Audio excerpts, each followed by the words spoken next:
আমাদের C2 lecture আমরা শুরু করতে যাচ্ছি। C2 লেকচারটা হলো গিয়ে মৌলসমূহের পর্যায়ভিত্তিক ধর্ম এবং রাসায়নিক বন্ধন চ্যাপ্টারটার উপর। তো আমরা শুরু করলাম মৌলসমূহের পর্যায়ভিত্তিক ধর্ম দিয়ে, এরপর আমরা অরবিটাল সংকরণ থেকে রাসায়নিক বন্ধনের দিকে আস্তে ধীরে অগ্রগামী হব। তো আমরা সবার প্রথমে যে টপিকটা নিয়ে আলোচনা করতে চাই যে ইলেকট্রন বিন্যাস অনুযায়ী আমরা জানি আমাদের মৌলগুলোকে চার ভাগে ভাগ করে, চারটা ব্লকে ভাগ করে। এস ব্লক মৌল, পি ব্লক মৌল, ডি ব্লক মৌল, এফ ব্লক মৌল। তো আমাদের যদি একটা ইলেকট্রন বিন্যাসে সর্বশেষ ইলেকট্রনটা একটা এস অরবিটালে প্রবেশ করে তখন তাকে আমরা বলি এস ব্লক মৌল। যদি পি অরবিটালে প্রবেশ করে তাহলে আমরা বলি পি ব্লক মৌল। ডি অরবিটালে যদি সর্বশেষ ইলেকট্রন যায় আমরা বলি তাকে ডি ব্লক মৌল। আর যদি এফ অরবিটালে সর্বশেষ ইলেকট্রনটা উপস্থিত থাকে তখন আমরা তাকে বলি এফ ব্লক মৌল। তো এই এসপিডিএফ এই যে চার প্রকার ব্লক আছে, চার প্রকার ব্লকের চার প্রকার মৌল আছে, এই মৌলগুলির ভিতর ডি ব্লক মৌলটাই সবচেয়ে বেশি গুরুত্বপূর্ণ। আমরা যদি পর্যায় সারণী দেখি, পর্যায় সারণীর মাঝামাঝি জায়গায় একটু কূপের মতো জায়গায় যে মৌলগুলি থাকে তাদেরকে আমরা বলি ডি ব্লক মৌল, যাদেরকে আমরা আগে অবস্থান্তর মৌল বলে জানতাম। বাট এখন আমরা দেখব যে অ্যাকচুয়ালি ডি ব্লক মৌল মানেই অবস্থান্তর মৌল কিন্তু না। তা আমরা বোঝার জন্য চতুর্থ পর্যায় থেকে আমাদের ডি ব্লক মৌলগুলোকে লেখা শুরু করব। চতুর্থ পর্যায়ে যে ডি ব্লক মৌলগুলি আছে সেগুলি যদি আমরা সিকোয়েন্সিয়ালি বুঝতে চাই তখন আমাদেরকে যেটা দেখা লাগবে যে স্কিনে তিব্বত ভ্যানিশিং ক্রিম মেখে ফের কবে নিকা করতে যাবে, জাস্ট একটা ছড়ার মতো। এবং এইটা যদি আমি মনে রাখি তাহলে আমি আমাদের চতুর্থ পর্যায়ে যে ডি ব্লক মৌলগুলি আছে সেগুলি সিকোয়েন্সিয়ালি লিখতে পারবো। যেমন স্কিনে মানে হলো স্ক্যান্ডিনিয়াম, তিব্বত মানে হলো গিয়ে titanium, vanishing for vanadium, cream for chromium, মেখে ফর ম্যাঙ্গানিজ, ফের ফর আয়রন, কবে কোবাল্ট, নিকা নিকেল, করতে কপার, যাবে দ্যাট ইজ জিঙ্ক। তো আমরা যদি স্কিনে তিব্বত ভ্যানিশিং ক্রিম মেখে ফের কবে নিকা করতে যাবে আমরা কিন্তু এই মৌলগুলির সিরিয়ালি লিখতে পারছি এবং আমরা তাদের পারমাণবিক সংখ্যাটাও লিখে রাখি। স্ক্যান্ডিনিয়াম 21, titanium 22, ভ্যানেডিয়াম 23, chromium 24, 25, 26, cobalt 27, 28, copper 29, zinc হলো গিয়ে 30। এবং এদের ইলেকট্রন বিন্যাসটা খুবই সহজে করা যায় যদি আমি তাদের পারমাণবিক সংখ্যাটা জানি। শুধুমাত্র এই চতুর্থ পর্যায়ের আমাদের যেই ডি ব্লক মৌলগুলো আছে তাদের ক্ষেত্রে আমরা এই কাজটা করতে পারি। কিরকম? স্ক্যান্ডিনিয়াম তার পারমাণবিক সংখ্যা হলো গিয়ে 21 এবং তার ইলেকট্রন বিন্যাস করলে আমরা দেখব সর্বশেষ দুটো অরবিটাল হলো 4s2 3d1। আমার জাস্ট এটা মনে রাখলাম আমি যে ডি ব্লক মৌল চতুর্থ পর্যায়ের ডি ব্লক মৌলের ইলেকট্রন বিন্যাস করার জন্য আমার 4s আর 3d থাকবে। তো আমি 4s এর উপরে লিখলাম 2, 3d এর উপরে লিখলাম 1। এটা মোটামুটি আমরা ওই পারমাণবিক সংখ্যাটা দেখেই করে ফেলতে পারলাম, কারণ ওইখানে 2 আর 1 আছে 21। তো 4s2 3d 1। ফর এক্সাম্পল আমি যদি এখানে আয়রনেরটা নিই, এখানে আছে কত 2 আর 6, আয়রনের ইলেকট্রন বিন্যাস হবে 4s2 3d6। আমরা অন্য একটা নেই, ফর এক্সাম্পল ভ্যানিডিয়াম, এটার হবে গিয়ে 4s2 3d3। অন্য যে কোনো একটা নিকেল, এটা হবে গিয়ে 4s2 3d8। অর্থাৎ আমাদের যেটা পারমাণবিক সংখ্যা থাকছে সেই পারমাণবিক সংখ্যার প্রথমটুকু আমাদের 4s এর উপরে বসছে, পরের টুকু আমাদের 3d এর উপরে বসতেছে। তা আমরা যদি এখানে কপার ক্রোমিয়াম এটা বের করতে চাই সেটা হলো কি 4s2 3d4 হওয়ার কথা, বাট হয় না। আমরা জানি এখানে ব্যতিক্রম হয় এবং আমাদের ইলেকট্রন বিন্যাসটা দাঁড়ায় 4s1 3d5। এটার কারণ হলো ডি অরবিটাল যখন অর্ধপূর্ণ থাকে তখন সে অনেক বেশি স্থিতিশীল ডি অরবিটাল। দ্যাটস ওয়াই আমাদের 3d4 কাঠামো না হয়ে 3d5 কাঠামো হয়। এবং ঠিক একই রকম ব্যতিক্রম দেখতে পাই আমরা কপারের জন্য, যেখানে আমাদের নর্মাল নিয়মে ইলেকট্রন বিন্যাস হওয়ার কথা 4s2 3d9, বাট এখানে অ্যাকচুয়ালি আমাদের ইলেকট্রন বিন্যাস হয় 4s1 3d10। কারণ এখানে আমাদের ডি অরবিটাল পরিপূর্ণ এবং পরিপূর্ণ ডি অরবিটালের স্থিতিশীলতা অনেক অনেক বেশি। দ্যাটস ওয়াই 3d9 কাঠামো না হয়ে আমরা পাই 3d10 কাঠামো। আর জিঙ্কের জন্য কি? জিঙ্কের জন্য ইলেকট্রন বিন্যাস হলো 4s2 3d10। তা আমরা দেখতে পেলাম যে আমাদের যে চতুর্থ পর্যায়ের ডি ব্লক মৌলগুলো আছে তাদের পারমাণবিক সংখ্যা এবং ইলেকট্রন বিন্যাসগুলো কিরকম হয়। এখন আমরা একটা জিনিস শিখবো নতুন করে, সেটা হলো গিয়ে অবস্থান্তর মৌল। আমরা ডি ব্লক মৌলসমূহ দেখলাম, এখন আমরা জানবো অবস্থান্তর মৌল সম্পর্কে। আমাদের অনেকেরই একটা ধারণা থাকে যে অবস্থান্তর মৌল মানে ডি ব্লক মৌল, বাট সব ক্ষেত্রে না, সেটাই আমরা এখন প্রমাণ করব। যেমন অবস্থান্তর মৌল ডেফিনেশনটাকে আমরা যদি দুইটা পয়েন্টে ভাগ করি, তার ভিতরে অবশ্যই দুইটা কন্ডিশন থাকতে হবে, যে তাকে অবশ্যই একটা ডি ব্লক মৌল হওয়া লাগবে, এবং যেই মৌলটার কথা বলতেছি আমরা সেটা একটা ডি ব্লক মৌল, এবং সেই ডি ব্লক মৌলের স্থিতিশীল আয়নের ডি অরবিটাল আমাদের আংশিক পূর্ণ থাকা লাগবে। তা আংশিক পূর্ণ বলতে আমরা কি বুঝাচ্ছি, যে আমাদের একটা ডি অরবিটালে ম্যাক্সিমাম আমাদের 10টা ইলেকট্রন থাকতে পারে। যদি আমার ডি অরবিটালে কোনো ইলেকট্রন না থাকে, সেই ডি অরবিটালটা খালি। যদি আমার ডি অরবিটালে 10টাই ইলেকট্রন থাকে, সেই ডি অরবিটালটা পরিপূর্ণ। বাট যদি আমার ডি অরবিটালে D1 বা D2 বা D3 বা D4 বা D5 D6 D7 D8 বা D9 ইলেকট্রন থাকে, বা তার কনফিগারেশন ওরকম হয়, যদি একটা বা থেকে 9টা পর্যন্ত ইলেকট্রন থাকে, তখন আমরা বলতে পারি যে আমাদের ডি অরবিটালটা আংশিকভাবে পরিপূর্ণ। এবং যদি আমার একটা ডি অরবিটালের স্থিতিশীল আয়নের কাঠামো আংশিকভাবে পরিপূর্ণ হয়, তখন আমরা বলি যে আমাদের ওই ডি অরবিটাল, ওই ডি ব্লক মৌলটা হলো গিয়ে অবস্থান্তর মৌল। তো আমরা যদি একটা উদাহরণ দেখি, ব্যাপারটা আরো ক্লিয়ার হবে আমাদের জন্য। যে আমরা এখানে আয়রনের ইলেকট্রন বিন্যাস দেখতে পাচ্ছি, আয়রন 26, তার ইলেকট্রন বিন্যাস হলো গিয়ে 4s2 3d6। তো আমরা আয়রনের দুইটা আয়ন জানি, একটা হলো ফেরাস, একটা হলো ফেরিক। তো ফেরাস হলো গিয়ে Fe2+, ফেরিক হলো Fe3+, এবং যে কোনো মৌলের জন্যই যখন আমরা কম যোজনীর কথা বলি সেটা হয় গিয়ে আস, আর যখন বেশি যোজনীর কথা বলি দ্যাট ইজ ইক। তো আমরা ফেরাসের ইলেকট্রন বিন্যাস করলাম 4s0 3d6, আর ফেরিকের ইলেকট্রন বিন্যাস করলাম 4s0 3d5।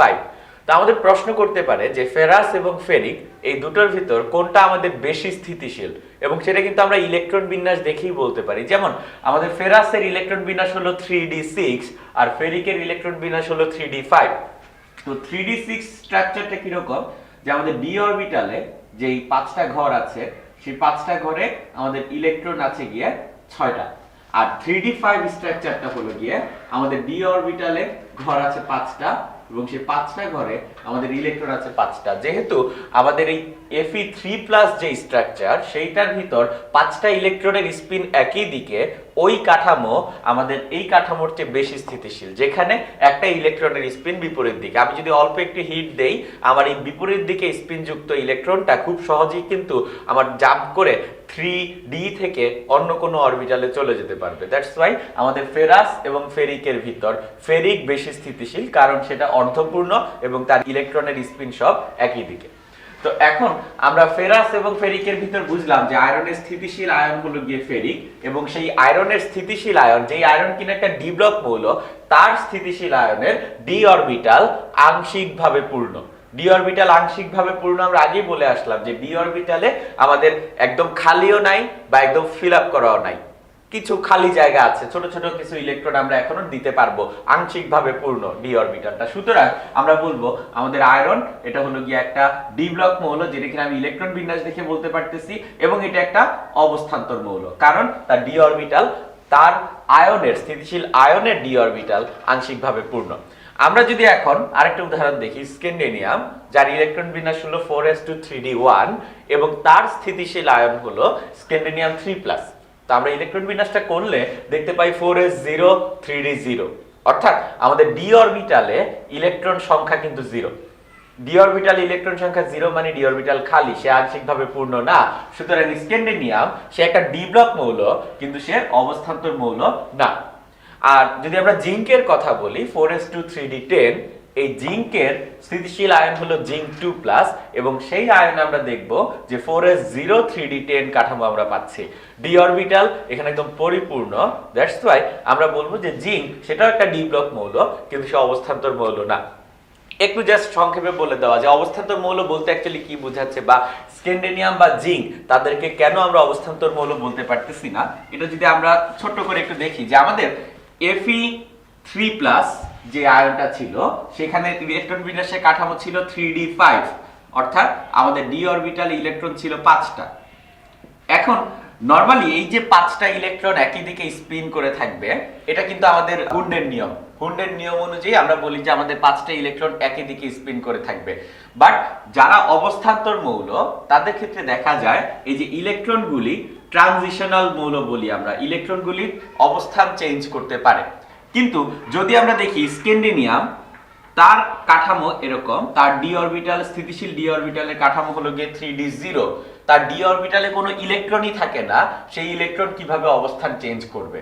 আর আমরা যদি বলি জিঙ্কের কাঠামো, যেই জিঙ্কের ডি অরবিটালের স্ট্রাকচার হলো 3d10, অর্থাৎ তার D orbital completely filled up, তো তার ইলেকট্রনগুলো জায়গা চেঞ্জ করার কোনো জায়গা নাই, কিন্তু যেহেতু আগের থেকেই পরিপূর্ণ অবস্থায় আছে, সে অবস্থান পরিবর্তন করতে পারবে না। স্ক্যান্ডিনিয়ামের ক্ষেত্রে সে আগের থেকে খালি, তার ইলেকট্রনই নাই, তো অবস্থান পরিবর্তন করবে কারা? কিন্তু আমরা যদি আয়রন বা অন্যান্য অবস্থান্তর মৌলের জন্য দেখি, তারা কিন্তু তাদের ডি অরবিটালের মাঝে তাদের ইলেকট্রনের অবস্থান পরিবর্তন করতে পারে। দ্যাটস ওয়াই তাদেরকে আমরা বলি অবস্থান্তর মৌল।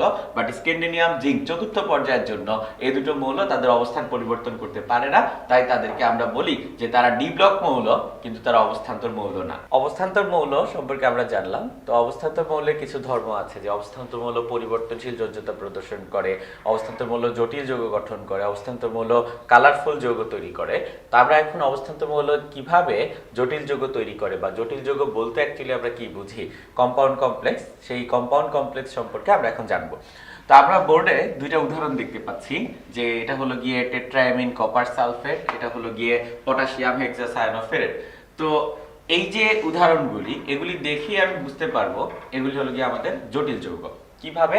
এখানে ওই থার্ড ব্র্যাকেট ইউজ করতেছে, মোটামুটি থার্ড ব্র্যাকেট দেখে আমরা শিওর হয়ে যাব যে অবস্থান্তর মৌল দিয়ে গঠিত একটা জটিল যৌগ নিয়ে আমরা কথাবার্তা বলছি।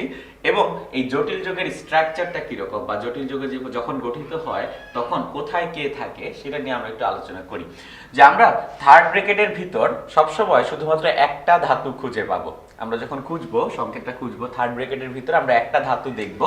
এখানে আমাদের ধাতুটা হলো গিয়ে কপার, এবং থার্ড ব্র্যাকেটের ভিতর যে ধাতুটা আমি দেখব তাকে আমরা বলি যে কেন্দ্রীয় মৌল বা কেন্দ্রীয় ধাতব আয়ন, কেন্দ্রীয় ধাতব মৌল।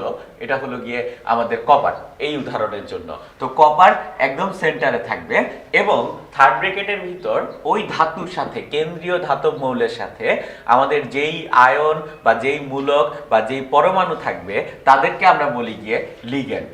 এখানে যে চারটা অ্যামোনিয়া আমরা দেখতে পাচ্ছি, এই চারটা অ্যামোনিয়াকে আমরা বলি গিয়ে লিগ্যান্ড।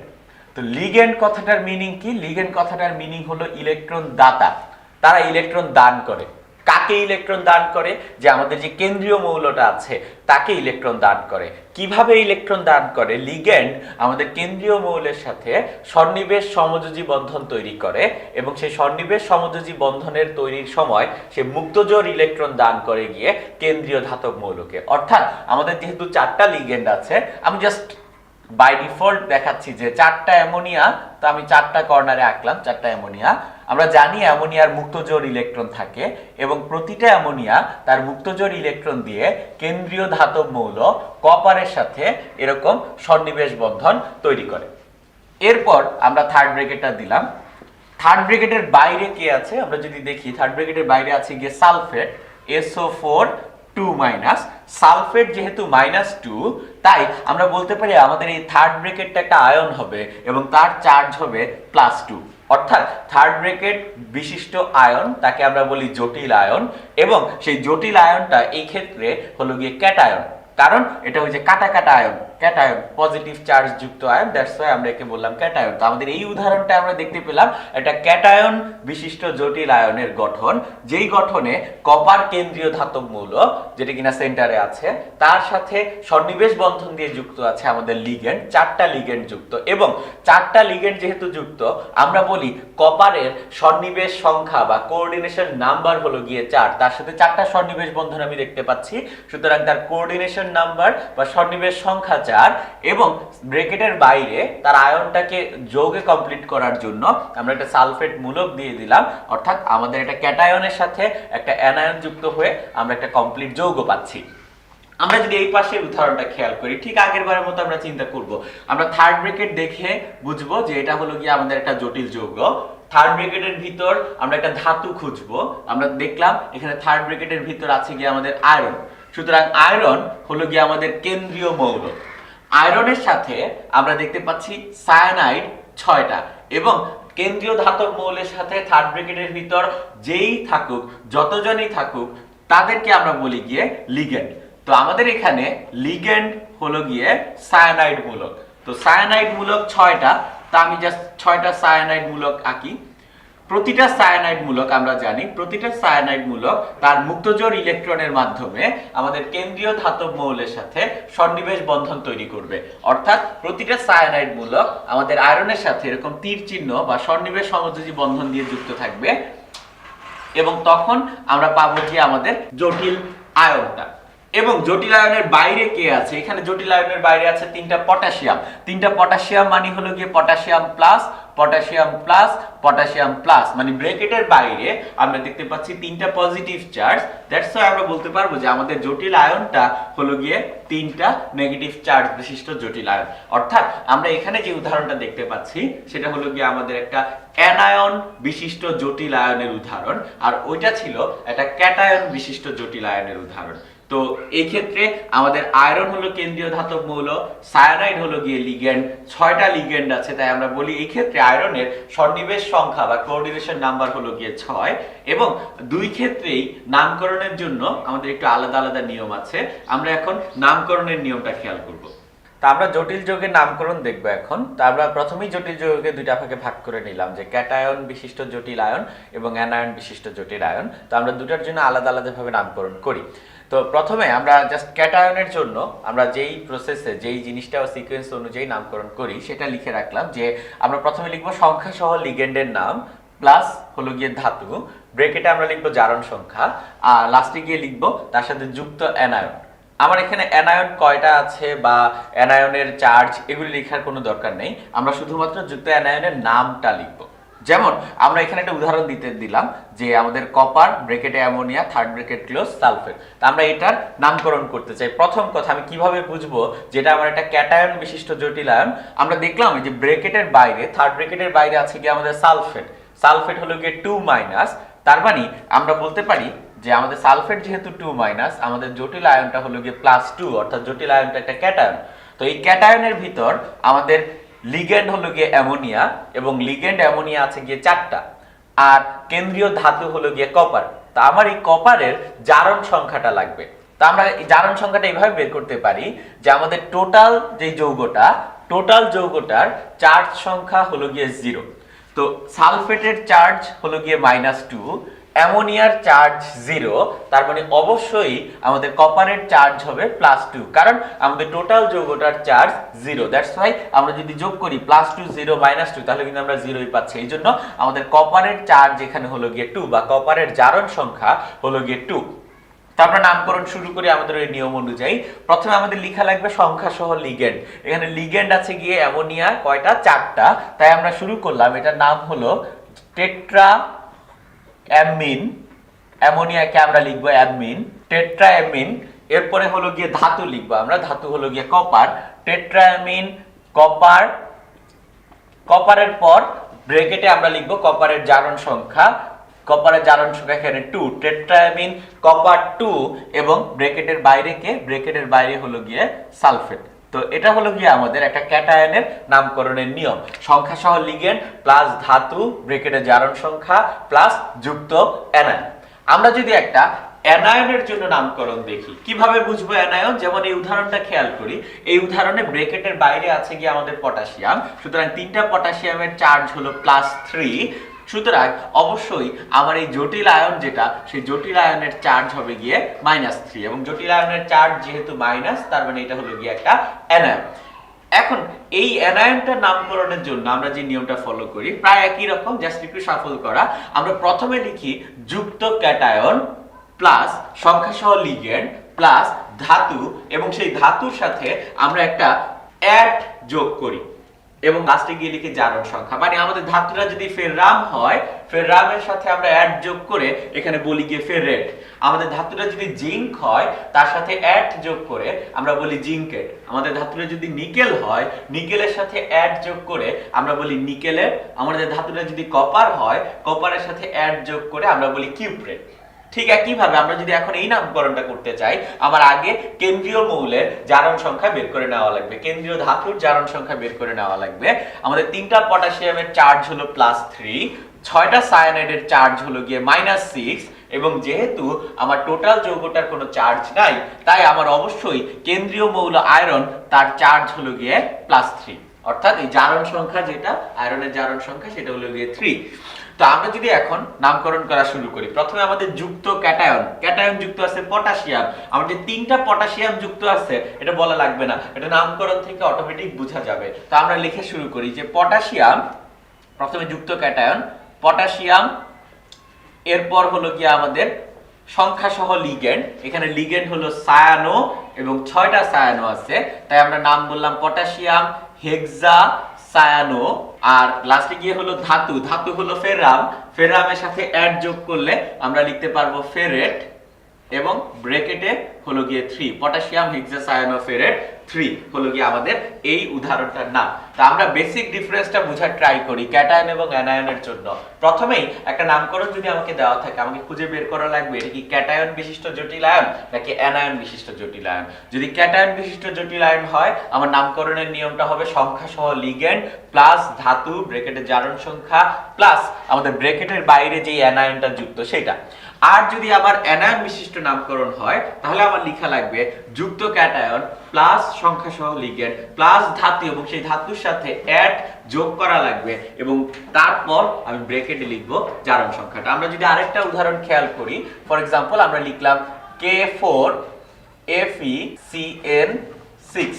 তো প্রথমে আমার বুঝার পালা এটা কি ক্যাটায়ন নাকি অ্যানায়ন। তো আমরা যদি দেখি এখানে ব্র্যাকেটের বাইরে আছে পটাশিয়াম, 4টা পটাশিয়াম আছে, তার মানে হলো +4, তার মানে আমাদের যে থার্ড ব্র্যাকেটটা সেটা হলো গিয়ে -4 চার্জ বিশিষ্ট, অর্থাৎ এটা হলো গিয়ে অ্যানায়ন যেহেতু, তাই এর নামকরণের জন্য আমার এই নিয়মটা ফলো করা লাগবে, যুক্ত ক্যাটায়ন প্লাস সংখ্যা সহ লিগ্যান্ড প্লাস ধাতু প্লাস অ্যাড।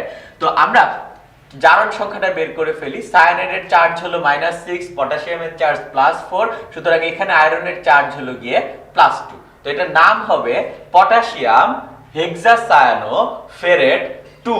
ফেরেট 2 কেন? কারণ আমাদের জারণ সংখ্যা হলো গিয়ে 2। আমরা যদি আরেকটা উদাহরণ খেয়াল করি যে অ্যামোনিয়া 2টা সিলভার ক্লোরাইড। তো এখানে আমরা চিন্তা করব এটা কি ক্যাটায়ন নাকি অ্যানায়ন। আমাদের ব্র্যাকেটের বাইরে আছে ক্লোরিন মাইনাস, সুতরাং আমাদের ব্র্যাকেটটা অবশ্যই কি পজিটিভ চার্জ বিশিষ্ট, সুতরাং এটা হলো কি আমাদের ক্যাটায়ন। তো এই ক্যাটায়নের যদি আমরা নামকরণ করতে চাই, ক্যাটায়ন বিশিষ্ট জটিল আয়নের বা জটিল যৌগের যদি নামকরণ করতে চাই, প্রথমে আমার বলা লাগবে সংখ্যা সহ লিগ্যান্ড। এখানে লিগ্যান্ড হলো অ্যামোনিয়া 2টা, তাই এটার নাম হবে ডাইঅ্যামিন সিলভার। সিলভারের জারণ সংখ্যা কত? এখানে সিলভারের জারণ সংখ্যা +1, ডাইঅ্যামিন সিলভার 1 ক্লোরাইড হবে কি আমাদের নামকরণ। তো আশা করা যায় এখন আমরা নামকরণ করতে পারবো, কিন্তু আমাদের সমস্যা হবে যখন আমাদের একাধিক অ্যামিন থাকবে বা একাধিক লিগ্যান্ড থাকবে, তখন আমরা নামকরণটা কিভাবে করব। তো সেই রকম একটা উদাহরণ আমরা খেয়াল করব। তা আমরা এখন একটা জটিল যৌগের নামকরণ খেয়াল করব যেখানে আমাদের একাধিক লিগ্যান্ড আছে। যেমন এখানে আমাদের কেন্দ্রীয় মৌল হলো গিয়ে কোবাল্ট এবং তার সাথে লিগ্যান্ড হিসেবে পানি আছে 3টা, এমন ক্লোরো আছে 1টা আর অ্যামোনিয়া আছে 2টা। তো এই ক্ষেত্রে আগে কি ক্যাটায়ন না অ্যানায়ন সেটা আগে প্রথমে আমরা ডিসাইড করি। ব্র্যাকেটের বাইরে আছে কি আমাদের সালফেট 2-, তার মানে আমাদের থার্ড ব্র্যাকেটটা হলো গিয়ে 2+, তার মানে আমরা এটাকে ক্যাটায়ন হিসেবে নামকরণ করব। তো ক্যাটায়ন হিসেবে নামকরণ করলে আমাদের কেন্দ্রীয় মৌল যে কপার তার জারণ সংখ্যা কি হবে? আমাদের সালফেটের চার্জ হলো -2, অ্যামোনিয়ার চার্জ 0, পানির চার্জ 0, ক্লোরিনের চার্জ হলো -1, তার মানে আমাদের কোবাল্টের চার্জ হলো গিয়ে +3। এবং আমরা জানি ক্যাটায়ন হিসেবে কোনো একটা জটিল যৌগের যদি আমরা নামকরণ করি, তাহলে প্রথমে আমার সংখ্যা সহ লিগ্যান্ডের নাম বলা লাগে। আমি কোন লিগ্যান্ডের নাম আগে বলবো? আলফাবেটিক অর্ডারে আমাদের যেই লিগ্যান্ডটা আগে আসে, যেমন পানিকে আমরা বলি অ্যাকোয়া, ক্লোরোকে আমরা বলি ক্লোরো, আর অ্যামিন সেটা হলো গিয়ে AMMIN। তো আমরা যদি এখন আলফাবেটিক অর্ডার চিন্তা করি, তাহলে MNOPQ, তার মানে আগে আসে গিয়ে আমাদের অ্যামিন, এরপরে আসে গিয়ে আমাদের অ্যাকোয়া, আর সবার লাস্টে গিয়ে আসে আমাদের ক্লোরো। তো আমরা যদি এখন নামটা লিখি সেটা হবে এরকম যে ডাইঅ্যামিন, এরপর হলো গিয়ে অ্যাকোয়া, ট্রাইঅ্যাকোয়া, ডাইঅ্যামিন ট্রাইঅ্যাকোয়া, এরপরে হলো গিয়ে ক্লোরো। আমরা লিখতে পারি মনোক্লোরো বা শুধু ক্লোরো লিখলেও খুব বেশি সমস্যা হবে না। ক্লোরো সংখ্যা সহ লিগ্যান্ড লিখলাম, এরপর হলো গিয়ে সংখ্যা সহ লিগ্যান্ড প্লাস ধাতুটা হলো গিয়ে কোবাল্ট, ক্লোরো কোবাল্ট, এবং কোবাল্টের পর আমরা লিখব কোবাল্টের জারণ সংখ্যা। কোবাল্টের জারণ সংখ্যা হলো গিয়ে 3, কোবাল্ট 3 এবং বাইরে হলো গিয়ে আমাদের যেই অ্যানায়নটা যুক্ত আছে সেটা হলো গিয়ে সালফেট। তো আমরা যদি এখন উদাহরণটা খেয়াল করি সেখান থেকে বুঝতে পারবো নামকরণটা কিভাবে হলো। নরমাল নিয়ম, প্রথমে হলো গিয়ে আমাদের সংখ্যা সহ লিগ্যান্ডের নাম, প্লাস হলো গিয়ে আমাদের ধাতু, প্লাস হলো গিয়ে আমাদের জারণ সংখ্যা ব্র্যাকেটে, প্লাস হলো গিয়ে আমাদের ব্র্যাকেটের বাইরে যেই অ্যানায়ন যুক্ত থাকে সেই অ্যানায়নটা। সুতরাং আমাদের এই কমপ্লেক্স যৌগটার কমপ্লেক্স নাম হলো ডাইএমিন ট্রাইঅ্যাকুয়া মনোক্লোরো বা শুধু ক্লোরো কোবাল্ট 3 সালফেট। অবস্থান্তর মৌলসমূহ রঙিন যৌগ গঠন করে। তো কেন রঙিন যৌগ গঠন করে সেটা যদি আমরা একটু আলোচনা করতে চাই, আমরা এখানে একটা উদাহরণ দিয়ে শুরু করলাম। আমাদের একটা জটিল আয়ন আছে যেখানে কিনা একটা অবস্থান্তর মৌল আয়রন আমরা দেখতে পাচ্ছি যে হেক্সা অ্যাকোয়া আয়রন 3 বা হেক্সা অ্যাকোয়া আয়রন 3 কোন একটা যৌগ বা আয়রনের যে কোনো একটা জটিল যৌগ নিয়ে আমরা নিয়ে আসলাম। তো সেই জটিল যৌগে আমরা দেখি যে Fe3+ ইলেকট্রন বিন্যাস থাকে। Fe3+ ইলেকট্রন বিন্যাস মানে হলো ডি অরবিটালে আমাদের 5টা ইলেকট্রন থাকে। এখন এই যে যৌগটা বা এই আয়নটা নিলাম, এই আয়নটা একটা টেস্ট টিউবে যদি এই যৌগটা নেই, আমরা দেখি এটার কালার হলো গিয়ে হলুদ। তো এটার কালার হলুদ হওয়ার লজিকটা কি, কেনই বা হলুদ হবে? তো আমরা এখানে একটু কালার নিয়ে কথাবার্তা বলি যে আমাদের সাদা আলো প্রাইমারি 3টা কালারের সমন্বয়ে গঠিত। যে প্রাইমারি 3টা কালার হলো কি আমাদের রেড, গ্রিন, ব্লু। তো আমরা যদি এখানে একটা ডায়াগ্রাম দেখি যে রেড, গ্রিন, ব্লু তারা আমাদের একটা প্রাইমারি কালার, এবং তারা যখন পরস্পরের সাথে মিশে, যেমন রেড এবং গ্রিন সেটা পরস্পরের সাথে মিললে আমাদের তৈরি হয় ইয়েলো। ব্লু এবং গ্রিন তারা যখন একসাথে সাথে আরেকটা মিশে সেখান থেকে আমরা পাই সায়ান বা হালকা নীল টাইপের একটা কালার। আর রেড এবং ব্লু তাদেরকে যদি আমরা মিক্স করি সেখান থেকে আমরা পাই মেজেন্টা টাইপের একটা কালার। এই ইয়েলো, সায়ান এবং মেজেন্টা এগুলিকে আমরা বলি সেকেন্ডারি কালার, আর রেড, গ্রিন, ব্লু এই তিনটা হলো কি আমাদের প্রাইমারি কালার। এখন আমাদের যে যৌগটা আছে যে হেক্সা অ্যাকুয়া ফেরেট আয়নের যে যৌগটা আছে সেই যৌগটার ভিতর আমরা সাদা আলো ফেলি। সাদা আলো ফেলি মানে সেখানে আমাদের লাল, সবুজ, নীল 3টা প্রাইমারি কালারই কিন্তু আপতিত হচ্ছে। বাট দেখা যাচ্ছে যে এখান থেকে রিফ্লেক্ট হচ্ছে শুধুমাত্র লাল এবং সবুজ। নীল রঙের যে আলোক রশ্মিটা সেটা কিন্তু অ্যাবজর্ব হচ্ছে, নীল রঙের আলোক রশ্মিটা শোষণ করে নিচ্ছে আমার দ্রবণ। কেন নীল রঙের আলোক রশ্মিটা শোষণ করছে বা তাতে বা কি হচ্ছে?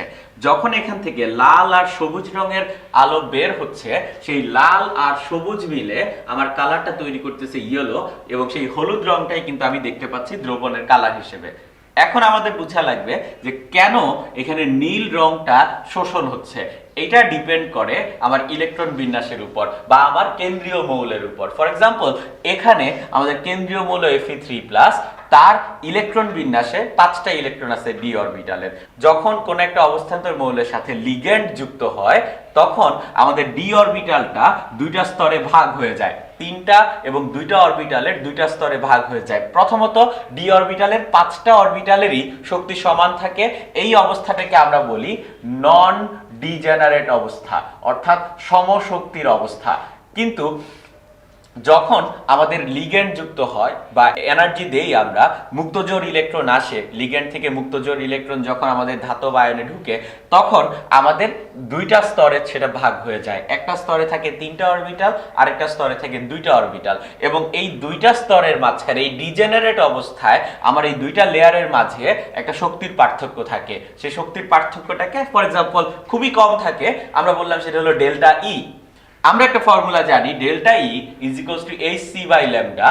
এই ডেল্টা ই করেসপন্ডিং ল্যামডা আমরা ক্যালকুলেশন করে বের করতে পারি, কারণ এখানে h এবং c হলো গিয়ে আমাদের কনস্ট্যান্ট।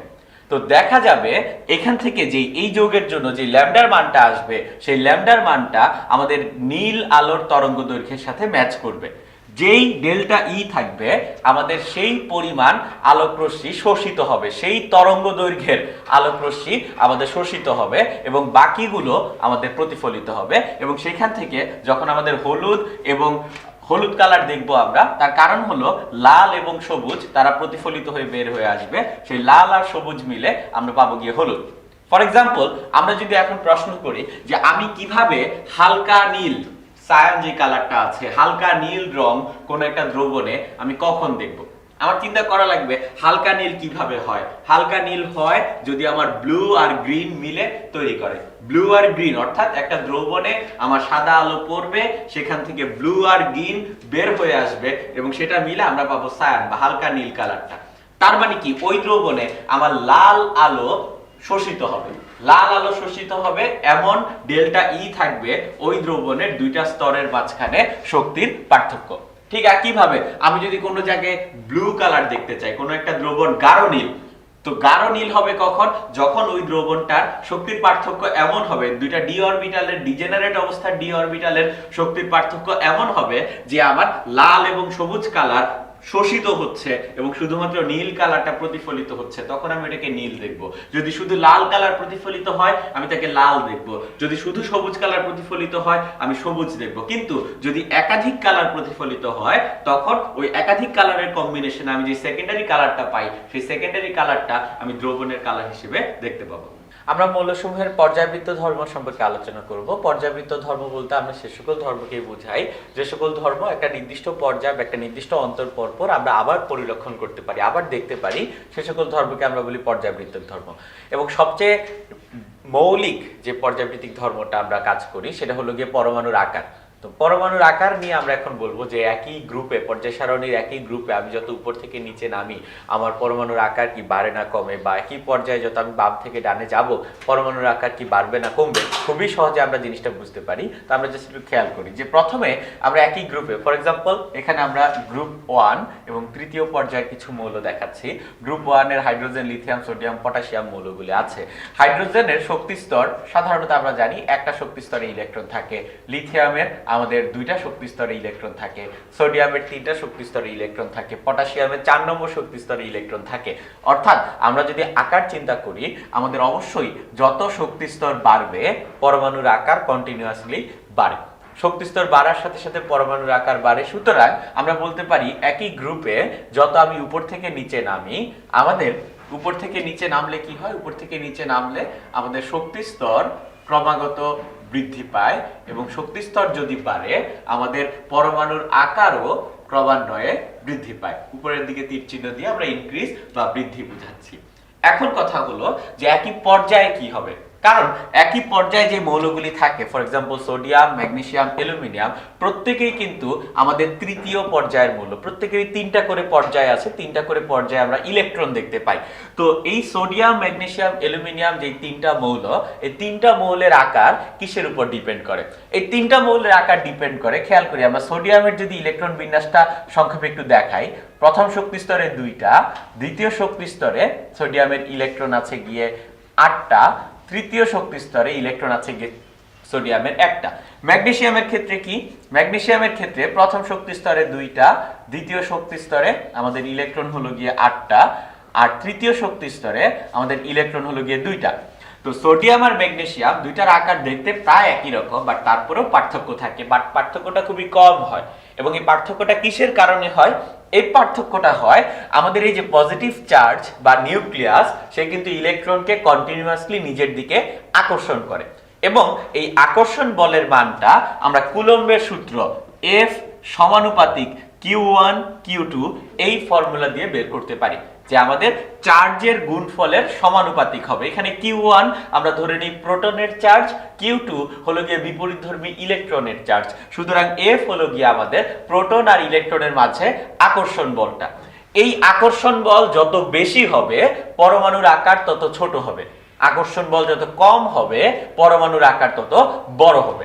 তো আমরা যদি সোডিয়ামের জন্য চিন্তা করি, তার প্রোটন 11টা, ইলেকট্রনও 11টা, ম্যাগনেসিয়ামের 12টা, অ্যালুমিনিয়ামের প্রোটন 13টা, ইলেকট্রন 13টা।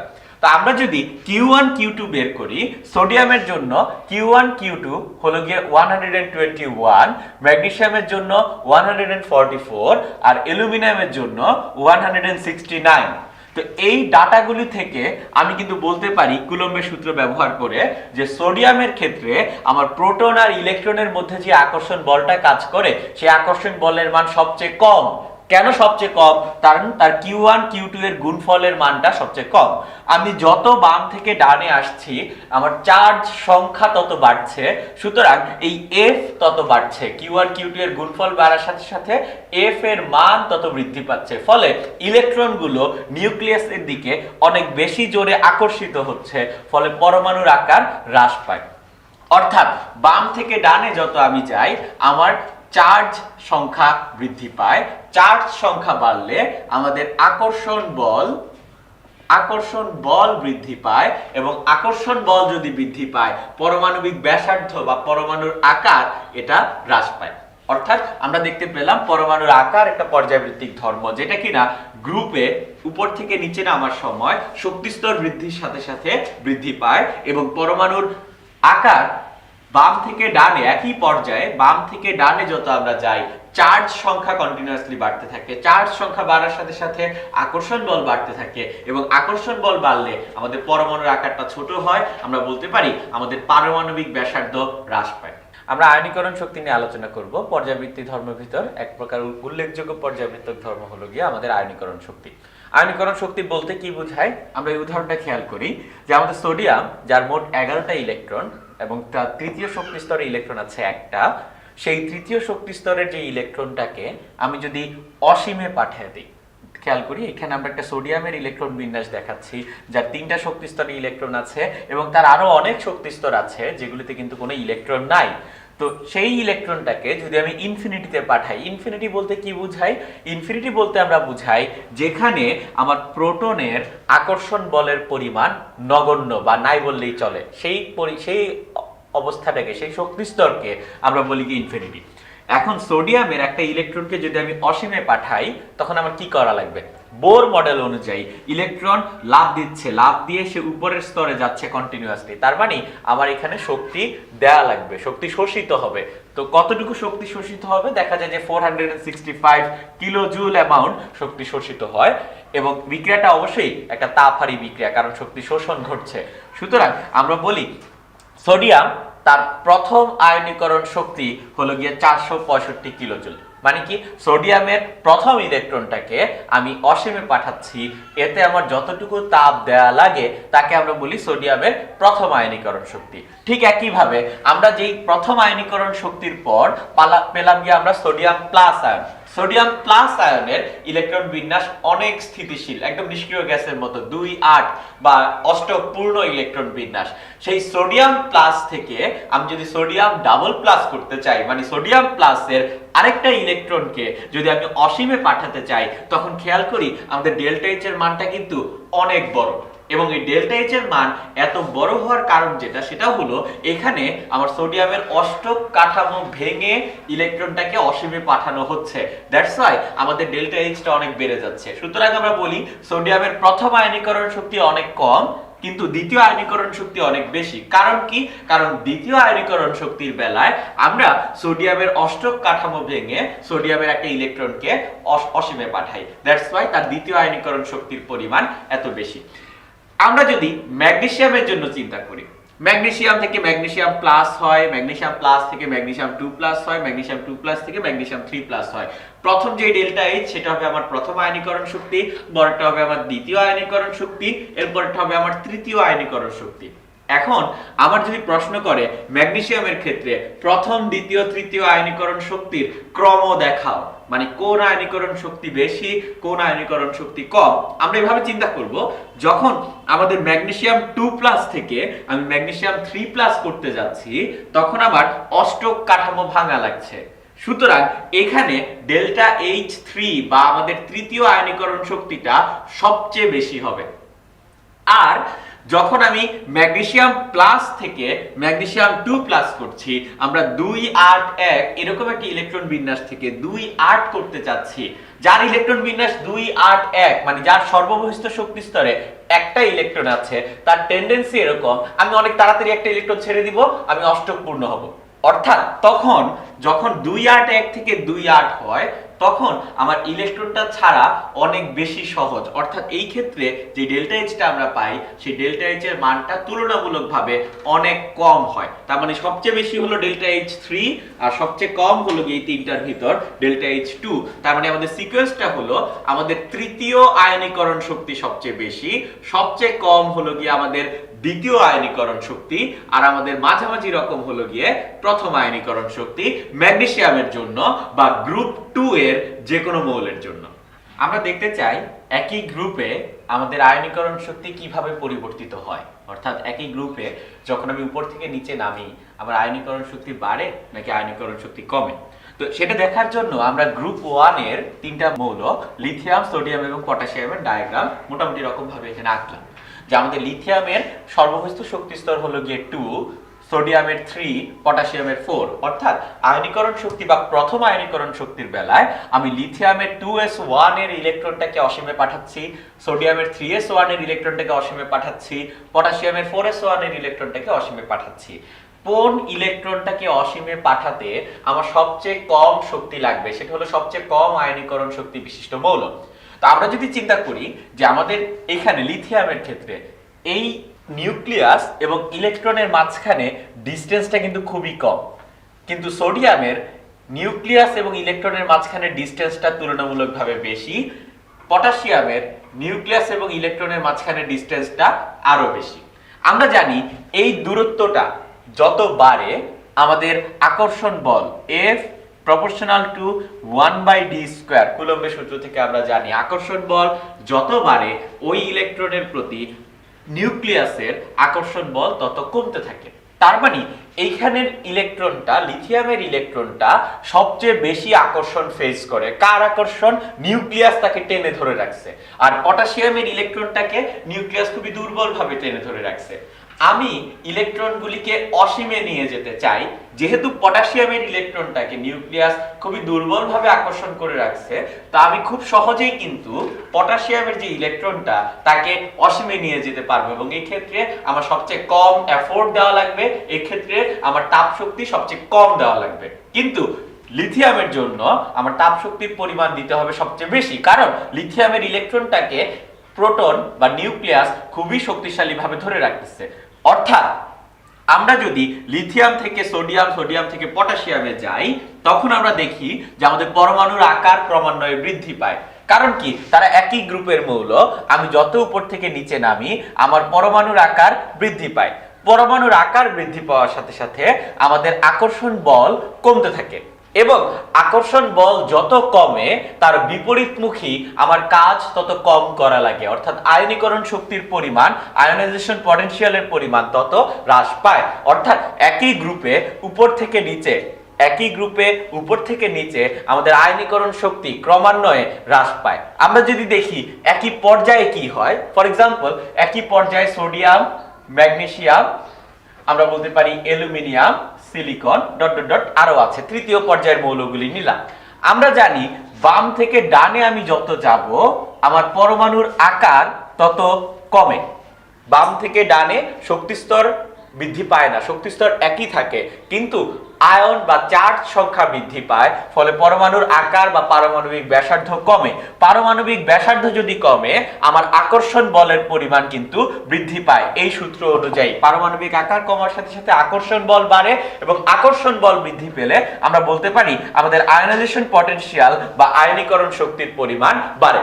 অর্থাৎ এখানে আমরা দুটো জিনিস দেখলাম, একই গ্রুপে উপর থেকে নিচে আমাদের আয়নীকরণ শক্তি কমে, একই গ্রুপে উপর থেকে নিচে যত নামবো আয়নীকরণ শক্তি তত কমবে, এবং একই পর্যায়ে আমি যত বাম থেকে ডানে যাব আমার আয়নীকরণ শক্তি তত বাড়বে। ইলেকট্রন আসক্তি এক প্রকার পর্যায়ভিত্তিক ধর্ম। এখন ইলেকট্রন আসক্তি বলতে আমরা কি বুঝাই, আগে আমরা সেই কথাটা একটু বলে নিই। যে এখানে একটা বিক্রিয়া আমরা দেখতে পাচ্ছি, ক্লোরিন প্লাস ইলেকট্রন, সেখান থেকে হচ্ছে ক্লোরাইড এবং delta H equals to -600 kilojoule. তার মানে কি? ক্লোরিন একটা ইলেকট্রন যখন গ্রহণ করে ক্লোরাইড আয়ন হয় তখন 600 কিলোজুল তাপ শক্তি বিমুক্ত হচ্ছে। এটা একটা তাপ উৎপাদী বিক্রিয়া। ঠিক একইভাবে নিচের বিক্রিয়াটা যদি আমরা খেয়াল করি, ব্রোমিন প্লাস ইলেকট্রন, সেখান থেকে ব্রোমিন মাইনাস, ডেল্টা H হলো গিয়ে -550 কিলোজুল। ব্রোমিন একটা ইলেকট্রন গ্রহণ করে ব্রোমিন মাইনাস হচ্ছে, 550 কিলোজুল তাপ শক্তি উৎপন্ন হচ্ছে। কেন তাপ শক্তিটা উৎপন্ন হচ্ছে সেটা বোঝার জন্য আমরা একটু এই দুইটা ডায়াগ্রাম খেয়াল করি। যে ক্লোরিন এবং ব্রোমিনের ডায়াগ্রাম এখানে আঁকা হচ্ছে, যে প্রতিটারই অসংখ্য শক্তি স্তর আছে আমরা ধরে নিলাম, বাট ক্লোরিনের ইলেকট্রন আছে প্রথম শক্তি স্তরে 2টা, দ্বিতীয় শক্তি স্তরে 8টা, তৃতীয় শক্তি স্তরে 7টা। আর ব্রোমিনের ইলেকট্রন আছে প্রথম শক্তি স্তরে 2টা, দ্বিতীয় শক্তি স্তরে 8টা, তৃতীয় শক্তি স্তরেও 8টা এবং চতুর্থ শক্তি স্তরে 7টা। এখন আমরা ধরলাম যে অসীমে কোনো একটা ইলেকট্রন আছে, সেই ইলেকট্রনটা যদি আস্তে আস্তে আস্তে আস্তে ক্লোরিনের ভিতর প্রবেশ করে, ক্লোরিনের অষ্টক পূর্ণ করে, তখন সে কি করলো? তখন সে বোরের মডেল অনুযায়ী উপরের শক্তি স্তর থেকে লাফ দিয়ে নিচের শক্তি স্তরে আসলো। এবং আমরা জানি যখন উপর শক্তি স্তর থেকে ইলেকট্রন লাফ দিয়ে নিচের শক্তি স্তরে আসে তখন তাপ উৎপন্ন হয়। সুতরাং এটা একটা তাপ উৎপাদী বিক্রিয়া। ইলেকট্রন আসক্তি একটা তাপ উৎপাদী বিক্রিয়া, আর আয়নীকরণ শক্তি যখন আমি চিন্তা করি সেটা কিন্তু একটা তাপহারী বিক্রিয়া। এটা আমরা একটু খেয়াল রাখবো। এখন আমরা বুঝতে চাই যে ইলেকট্রন আসক্তির গ্রুপ ভিত্তিক সম্পর্ক কি, অর্থাৎ একই গ্রুপে ইলেকট্রন আসক্তি আমরা কিভাবে চেঞ্জ করব। তো সেই ক্ষেত্রে আমাদের অ্যান্সারটা এরকম যে একই গ্রুপে যত আমি উপর থেকে নিচে যাই, যেমন ক্লোরিন ব্রোমিন এই দুটোর তুলনা আমি দেখতে চাচ্ছি, উপর থেকে যত আমি নিচে যাই তত আমার শক্তি স্তর বৃদ্ধি পায়। এবং শক্তি স্তর বৃদ্ধি পেলে আমার এই শক্তির পরিমাণটা কমতে থাকে। কেন কমতে থাকে সেটা একটু ব্যাখ্যা করি। ধরলাম ক্লোরিন এবং ব্রোমিন উভয়ের জন্যই আমার অসীম শক্তি স্তর হলো 15 নম্বর শক্তি স্তর। ওই 15 নম্বর শক্তি স্তর থেকে যখন ইলেকট্রনটা আমার ক্লোরিনের সর্বশেষ শক্তি স্তরে আসে, মানে হলো 15 নম্বর থেকে 3 নম্বরে আসে, তখন সে কয়টা ধাপ অতিক্রম করে? তখন সে ধাপ অতিক্রম করে গিয়ে 12টা। আর ব্রোমিনের জন্য যখন সে 15 নম্বর শক্তি স্তর থেকে সর্বশেষ শক্তি স্তর 4 নম্বরে আসে তখন সে ধাপ অতিক্রম করে 11টা। কম পথ অতিক্রম করা লাগতেছে, কম জাম্প করা লাগতেছে, তার মানে সে অবশ্যই কম পরিমাণ শক্তি বিমুক্ত করবে। আর এখানে যেহেতু বেশি জাম্প করা লাগতেছে তাই এখানে বেশি শক্তি সে বিমুক্ত করে। এবং আমরা দেখি ক্লোরিনের জন্য আমাদের উৎপন্ন শক্তি হলো গিয়ে 600, আর ব্রোমিনের জন্য উৎপন্ন শক্তি হলো গিয়ে 550 কিলোজুল। অর্থাৎ আমরা বলতে পারি একই গ্রুপে উপর থেকে নিচে আমরা যত যাই আমাদের শক্তি স্তর সংখ্যা বৃদ্ধি পায়। শক্তি স্তর বৃদ্ধি পাওয়ার সাথে সাথে আমাদের অসীম থেকে আসা ইলেকট্রনের শক্তি স্তর অতিক্রম করার জন্য পথ কমতে থাকে, এবং পথ যত কমতে থাকে তত আমাদের নির্গত শক্তির পরিমাণ হ্রাস পায়, অর্থাৎ ইলেকট্রন আসক্তি হ্রাস পায়। অর্থাৎ উপর থেকে নিচে আমরা দেখব আমাদের ইলেকট্রন আসক্তির মান ক্রমান্বয়ে কমে। সুতরাং হ্যালোজেন গ্রুপের জন্য আমাদের সিকোয়েন্সটা হওয়া উচিত ফ্লোরিনের সবচেয়ে বেশি, এরপরে ক্লোরিনের, এরপরে ব্রোমিনের এবং এরপরে আয়োডিনের। বাট এখানে একটা সমস্যা হয়, আমাদের অ্যাকচুয়াল সিকোয়েন্সটা হলো ক্লোরিনের ইলেকট্রন আসক্তি সবচেয়ে বেশি, এরপরে ফ্লোরিন, এরপরে ব্রোমিন, এরপরে আয়োডিন। বুঝাই যাচ্ছে এখানে ফ্লোরিন এবং ক্লোরিনের কিছু একটা ব্যতিক্রম হচ্ছে। নরমাল নিয়ম যেটা, সেই নিয়ম হিসেবে না করে অন্য কোনো একটা সমস্যা হচ্ছে ফ্লোরিন এবং ক্লোরিনের মাঝখানে। এবং সেটা বোঝার জন্য আমরা যদি এখন এই ক্লোরিন এবং এই ফ্লোরিনের ডায়াগ্রাম দুটো খেয়াল করি তাহলে আমরা বুঝতে পারবো যে অ্যাকচুয়ালি সমস্যাটা কি। আমরা যেটা বললাম যে ক্লোরিনের জন্য একটা ইলেকট্রন 15 নম্বর শক্তি স্তর থেকে যখন 3 নম্বর শক্তি স্তরে আসে সে 12টা শক্তি স্তর অতিক্রম করে। ফ্লোরিনের জন্য সে 15 নম্বর থেকে 2 নম্বর শক্তি স্তরে আসবে এবং সে মোট 13টা শক্তি স্তর অতিক্রম করবে। তার অতিক্রান্ত দূরত্ব বেড়ে যাচ্ছে, তার মানে নির্গত শক্তি, সে যতটুকু শক্তি ছেড়ে দিবে সেই শক্তির পরিমাণ কিন্তু ক্রমান্বয়ে বাড়বে। কিন্তু আমরা যদি বিক্রিয়াটা দেখি যে ক্লোরিন এবং ফ্লোরিনের বিক্রিয়া, এই দুইটা বিক্রিয়া আমরা দেখতে পাচ্ছি ক্লোরিন সে 600 কিলোজুল তাপ শক্তি বিমুক্ত করে, আর ফ্লোরিন সে 575 কিলোজুল তাপ শক্তি বিমুক্ত করে। ফ্লোরিন কেন কম তাপ শক্তি বিমুক্ত করছে? তার তো উৎপন্ন তাপ শক্তি আরো বেশি হওয়ার কথা, কারণ তার অতিক্রান্ত দূরত্ব বেশি, তার বোর মডেল অনুযায়ী নির্গত শক্তির পরিমাণও বেশি হওয়ার কথা। বাট এখানে ফ্লোরিনের আকার এবং তার চার্জ ঘনত্ব অনেক গুরুত্বপূর্ণ ভূমিকা রাখে। ফ্লোরিনের আকার খুবই ছোট এবং তার আয়ন যতটুকু আছে সেখান থেকে আমরা বলতে পারি তার আয়নের ঘনত্ব বা তার চার্জ ঘনত্ব বা তার ইলেকট্রনের ঘনত্ব অনেক বেশি। যখন আমরা ইলেকট্রন আসক্তি চিন্তা করছি, আমাদের অসীম থেকে একটা ইলেকট্রন ফ্লোরিনের অনেক বেশি ঘন ইলেকট্রন বিশিষ্ট জায়গায় প্রবেশ করে। একটা ইলেকট্রন যখন ইলেকট্রনের ঘনত্বের ভিতর প্রবেশ করতে চায় তখন সে বিকর্ষণের সম্মুখীন হয় এবং ওই বিকর্ষণের বিরুদ্ধে কিছু পরিমাণ কাজ করা লাগে। অর্থাৎ যদি এখানে বিকর্ষণ টিকর্ষণ কিছু না থাকতো তাহলে আমরা ধরতে পারি যে আনুমানিক 650 কিলোজুল তাপ তার তৈরি হতো, কিন্তু আমি পাচ্ছি 575 কিলোজুল তাপ। বাকি 75 কিলোজুল তাপ কই যায়? বাকি 75 কিলোজুল তাপ ফ্লোরিনের এই ইলেকট্রন ঘনত্বের যেই বিকর্ষণ বল কাজ করে, ওই ইলেকট্রনটাকে ঢুকতে যেই বিকর্ষণ বল বাধা দেয়, সেই বিকর্ষণ বল অতিক্রম করতে আবার কিছু পরিমাণ কাজ করা লাগে। দ্যাটস ওয়াই আমাদের ইলেকট্রনটা প্রবেশ করার সময় যতটুকু তাপশক্তি উৎপন্ন করার কথা তার চেয়ে একটু কম তাপশক্তি উৎপন্ন করে। অর্থাৎ আমরা যেটা বলতে চাচ্ছি সেটা হলো ইলেকট্রন আসক্তির ক্রম একটা গ্রুপ থেকে উপর থেকে নিচে ক্রমান্বয়ে কমে। ইলেকট্রন আসক্তি গ্রুপের উপরে সবচেয়ে বেশি, যত নিচে নামবো ইলেকট্রন আসক্তি তত কমতে থাকে। ব্যতিক্রম দেখায় ফ্লোরিন এবং ক্লোরিন, কারণ ফ্লোরিনের চার্জ ঘনত্ব অনেক বেশি, ফ্লোরিনের আকার ছোট, দ্যাটস ওয়াই তার চার্জ ঘনত্ব ইলেকট্রনের ঘনত্ব অনেক বেশি, এবং এই কারণেই যখন একটা ইলেকট্রন প্রবেশ করতে চায় সে বিকর্ষণের সম্মুখীন হয় এবং সেই বিকর্ষণ বল কাটানোর জন্য কিছু শক্তি খরচ হয়। তাই আমাদের ক্রমটা দাঁড়ায় ক্লোরিনের ইলেকট্রন আসক্তি সবচেয়ে বেশি, এরপরে ফ্লোরিন, এরপরে ব্রোমিন, এরপরে আয়োডিন। তড়িৎ ঋণাত্মকতা নিয়ে আমরা আলোচনা করব। তড়িৎ ঋণাত্মকতা আমাদের আরেক প্রকার পর্যায়ভিত্তিক ধর্ম, এবং তড়িৎ ঋণাত্মকতা বলতে আমরা বুঝাই যে সমযোজী বন্ধনে শেয়ারকৃত ইলেকট্রনকে নিজের দিকে আকর্ষণ করার যে ক্ষমতা, ইলেকট্রনকে নিজের দিকে টেনে নেওয়ার যে ক্ষমতা, তাকে আমরা বলি তড়িৎ ঋণাত্মকতা। ফর এক্সাম্পল, আমরা এখানে হাইড্রোজেন আর ক্লোরিন দেখতে পাচ্ছি। হাইড্রোজেনের সর্ববহিষ্ঠ শক্তি স্তরে ইলেকট্রন একটা, আর ক্লোরিনের সর্ববহিষ্ঠ শক্তি স্তরে ইলেকট্রন থাকে গিয়ে 7টা। তো তারা যখন সমযোজী বন্ধন তৈরি করে তখন হাইড্রোজেন একটা ইলেকট্রন দেয়, ক্লোরিন একটা ইলেকট্রন দেয়, এবং তারা সেটা শেয়ার করে, এবং আমরা জানি তারা সমানভাবে শেয়ার করে। তাহলে হাইড্রোজেন আর ক্লোরিনের মাঝখানে যে সমযোজী বন্ধনটা হয়, সেই সমযোজী বন্ধনের ঠিক মাঝামাঝি জায়গায় কিন্তু আমাদের ইলেকট্রন দুইটা থাকার কথা। হাইড্রোজেন আর ক্লোরিনের ইলেকট্রন দুইটাই ঠিক মাঝামাঝি জায়গায় থাকার কথা, কিন্তু দেখা যায় আমাদের ইলেকট্রনগুলি ক্লোরিনের দিকে বেশি পরিমাণে ঝুঁকে থাকে, ক্লোরিনের দিকে বেশি পরিমাণে হেলে থাকে। এর কারণ হলো যে সমযোজী বন্ধনে যুক্ত অবস্থায় ক্লোরিনের ধর্ম বা ক্লোরিনের এই ক্ষমতাটা অনেক বেশি যে সে হাইড্রোজেনের ইলেকট্রনকে নিজের দিকে আকর্ষণ করে, এবং এই আকর্ষণ করার পিছনে একমাত্র উদ্দেশ্য যেটা, সেটা হলো গিয়ে স্থিতিশীলতা অর্জন করা, অষ্টক কাঠামো তৈরি করা। ক্লোরিনের সর্ববহিষ্ঠ শক্তি স্তরে 7টা ইলেকট্রন আছে, সে যদি সামহাউ আরেকটা ইলেকট্রন পায় তাহলে তার অষ্টক কাঠামো অর্জন হয়। এই জন্য সেই আশায় সে হাইড্রোজেনের ইলেকট্রনকে নিজের দিকে আকর্ষণ করে। হাইড্রোজেন আর ক্লোরিনের ভিতর ক্লোরিনের তড়িৎ ঋণাত্মকতা বেশি, এই জন্য দেখা যায় আমাদের সমযোজী বন্ধনের যে বন্ধনজোড় ইলেকট্রন সেগুলি ক্লোরিনের দিকে শিফটেড হয়ে থাকে।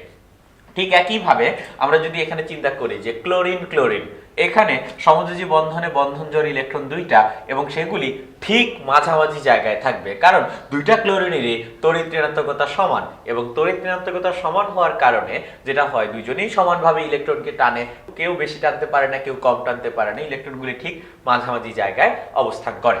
তা আমরা যদি এখন পর্যায় সারণী থেকে পর্যায়ভিত্তিক ধর্ম অনুযায়ী চিন্তা করি যে আমরা যদি একই পর্যায়ে বাম থেকে ডানে যাই বা একই গ্রুপের উপর থেকে নিচে আসি, তাহলে আমাদের তড়িৎ ঋণাত্মকতা কিভাবে চেঞ্জ হবে। চিন্তা করি আমরা একটা পর্যায়ে যত আমি বাম থেকে ডানে যাচ্ছি, আমরা যদি খেয়াল করি ইলেকট্রন বিন্যাসটা, আমরা কিন্তু তত অষ্টকের কাছাকাছি যাই।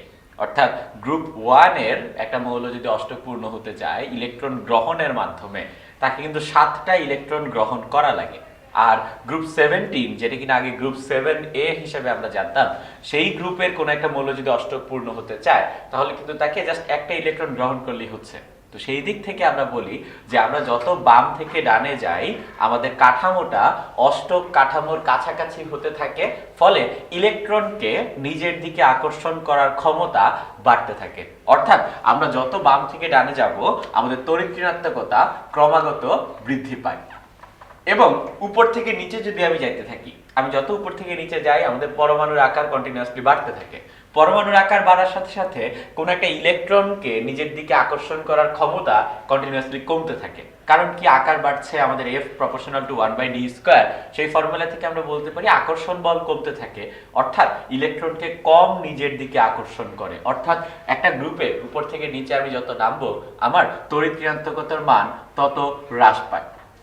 তো এই লজিকগুলি যদি আমরা ইমপ্লাই করি, আমরা সেখান থেকে বুঝতে পারি যে আমাদের সবচেয়ে বেশি তড়িৎ ঋণাত্মক মৌল সেটা হবে গিয়ে ফ্লোরিন, আর সবচেয়ে কম তড়িৎ ঋণাত্মক মৌল হলো গিয়ে ফ্রান্সিয়াম, এবং আমরা বলি ফ্রান্সিয়াম সবচেয়ে বেশি তড়িৎ ধনাত্মক মৌল। নিষ্ক্রিয় গ্যাসের তড়িৎ ঋণাত্মকতা আমরা ধরে নিই 0, কারণ নিষ্ক্রিয় গ্যাস আগের থেকে অষ্টকপূর্ণ।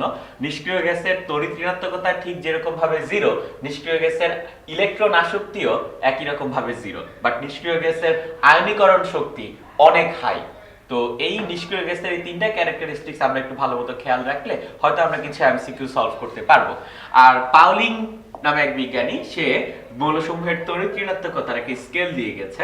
তার মতে যে ফ্লোরিন সবচেয়ে বেশি তড়িৎ ঋণাত্মক, তার ভ্যালুটাকে সে ধরছে 4। ফ্লোরিনের তড়িৎ ঋণাত্মকতা 4, অক্সিজেনের 3.5, নাইট্রোজেনের 3.1, ক্লোরিনের 3, ব্রোমিনের 2.8, কার্বনের 2.5, আয়োডিনের 2.5, হাইড্রোজেনের 2.1। সাধারণত আমাদের যেসব প্রশ্ন আসে বা যেসব সমস্যা আমরা ফেস করি, সেসব সমস্যাগুলি সলভ করার জন্য আমাদের তড়িৎ ঋণাত্মকতার মান জানার যদি দরকার হয়, এই কয়েকটা তড়িৎ ঋণাত্মকতার মান যদি আমরা মাথায় রাখতে পারি, তাহলে কিন্তু আমরা খুব সহজেই তড়িৎ ঋণাত্মকতা রিলেটেড প্রশ্ন অ্যান্সার করতে পারবো। তা আমরা এখন পরমাণুর আকার নিয়ে আলোচনা শেষ করার পর পরমাণুর আয়নের আকার নিয়ে একটু কথাবার্তা বলবো। ফর এক্সাম্পল, আমাদের এই 4টা আয়ন দেওয়া আছে, sodium plus, fluorine minus, oxygen 2 minus, nitrogen 3 minus. তো এই 4টা আয়নের ভিতর আমাদেরকে খুঁজে বের করা লাগবে যে কার আকার সবচেয়ে বড় বা কার আকার সবচেয়ে ছোট বা তাদের সিকোয়েন্সটা কি। তো আমরা যদি একটু খেয়াল করি, এই সোডিয়ামেরও কিন্তু সর্ববহিস্থ শক্তি স্তর 2 সোডিয়াম প্লাসের, ফ্লোরিন মাইনাসেরও সর্ববহিস্থ শক্তি স্তর 2, অক্সিজেন মাইনাসেরও সর্বশেষ শক্তি স্তর 2, নাইট্রোজেন 3 মাইনাসেরও সর্বশেষ শক্তি স্তর 2। মানে সবগুলি কিন্তু আমাদের দ্বিতীয় শক্তি স্তরে চলে আসছে যখন আমরা আয়ন নিয়ে চিন্তা করতেছি, এবং সবগুলোই কিন্তু আমাদের নিষ্ক্রিয় গ্যাসের কাঠামো বিশিষ্ট অষ্টকপূর্ণ কাঠামো। এখন এই 4টার ভিতর কার আয়নিক রেডিয়াস বেশি বা কার আয়নিক রেডিয়াস কম, এটা পিওরলি ডিপেন্ড করে যে আমাদের এফ এর মানের উপর। এফ হলো গিয়ে যে আমাদের আকর্ষণ বল, প্রোটন এবং ইলেকট্রনের মাঝে যে আকর্ষণ বল, এবং আমরা জানি এই F is proportional to Q1 into Q2, অর্থাৎ ইলেকট্রনের চার্জ আর প্রোটনের চার্জের গুণফলের মানের উপর ডিপেন্ড করে এফ। গুণফল যত বড় হবে আমাদের আকর্ষণ বলটা তত বেশি হবে, এবং আকর্ষণ বল বেশি হলে আমার আকারটা ছোট হবে, কারণ আকর্ষণ করে সে কাছে নিয়ে আসবে। আকর্ষণ বল বেশি হলে আকার ছোট হবে। এখন আমরা যদি এদের প্রোটন সংখ্যা চিন্তা করি, সোডিয়ামের ভিতর প্রোটন আছে গিয়ে 11টা, ফ্লোরিনের ভিতর প্রোটন আছে 9টা, অক্সিজেনের প্রোটন আছে 8টা, নাইট্রোজেনের প্রোটন আছে 7টা। প্রোটন সংখ্যা বা পারমাণবিক সংখ্যা আমরা লিখতেই পারি। আর ইলেকট্রন সংখ্যা আমরা একটু হিসাব করে বসাবো। যেমন আমাদের সোডিয়াম প্লাস, এই সোডিয়াম প্লাসের ইলেকট্রন সংখ্যা হবে গিয়ে 10টা, ফ্লোরিন মাইনাস তার ইলেকট্রন সংখ্যা 10টা, অক্সিজেন 2 মাইনাসের ইলেকট্রন সংখ্যা 10টা, নাইট্রোজেন 3 মাইনাসেরও ইলেকট্রন সংখ্যা 10টা। এখন যদি আমি Q1 Q2 বের করি, Q1 Q2 মানে ইলেকট্রন আর প্রোটনের চার্জ সংখ্যার গুণফল, সেখান থেকে আমি দেখব সোডিয়াম প্লাসের ভ্যালু আসতেছে 110, ফ্লোরিনের হলো গিয়ে 90, অক্সিজেনের হলো গিয়ে 80, আর নাইট্রোজেনের Q1 Q2 এর গুণফল আনুমানিক 70। তো আমরা যেই ফর্মুলা জানি কুলম্বের, সেটা হলো গিয়ে F is proportional to Q1 into Q2, অর্থাৎ আমাদের এই 4টার ভিতর শুধুমাত্র সোডিয়াম প্লাসের প্রোটন আর ইলেকট্রনের মাঝে আকর্ষণ বলের পরিমাণ সবচেয়ে বেশি হবে, কারণ এখানে চার্জের গুণফলের প্রোডাক্টের ভ্যালুটা সবচেয়ে বেশি। সুতরাং আমাদের ফোর্স, অ্যাট্রাকটিভ ফোর্স সোডিয়াম প্লাসেরটা সবচেয়ে বেশি, আর সবচেয়ে কম হলো গিয়ে আমাদের নাইট্রোজেনেরটা।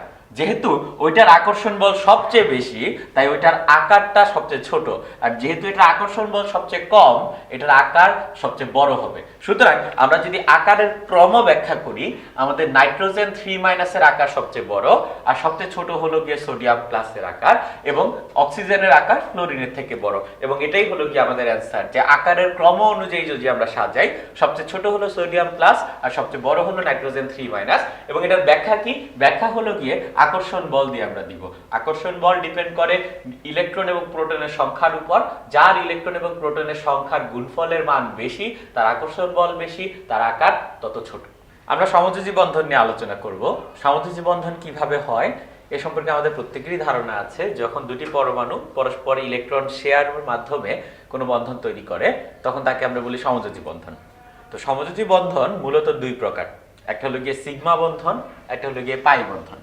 তো সিগমা বন্ধন আর পাই বন্ধনের পার্থক্য হলো যে দুইটা অরবিটাল কিভাবে অধিক্রমণ করছে তার উপর নির্ভর করে সিগমা এবং পাই বন্ধনের পার্থক্য। অধিক্রমণ করা বলতে কি বোঝায়? যে সাপোজ আমার কাছে একটা অরবিটাল আছে এবং ওই অরবিটালে একটা ইলেকট্রন আছে, আরেকটা অরবিটাল তাতেও একটা ইলেকট্রন। এখন এই দুইটা অরবিটাল একে অপরের সাথে ধাক্কা খেলো। দুইটা অরবিটাল যখন একে অপরের সাথে ধাক্কা খেলো, তখন দুইটা অরবিটালের যে ইলেকট্রনগুলো সেগুলো একে অপরের সাথে মিলেমিশে গেল, এবং ইলেকট্রন মেলামেশার মাধ্যমে আমরা একটা বন্ধন পাচ্ছি। ওই যে ইলেকট্রন অরবিটালগুলি ধাক্কা খেলো, ইলেকট্রনগুলি মিশলো, এই ঘটনাটাকে আমরা বলি অধিক্রমণ হওয়া বা ওভারল্যাপিং হওয়া।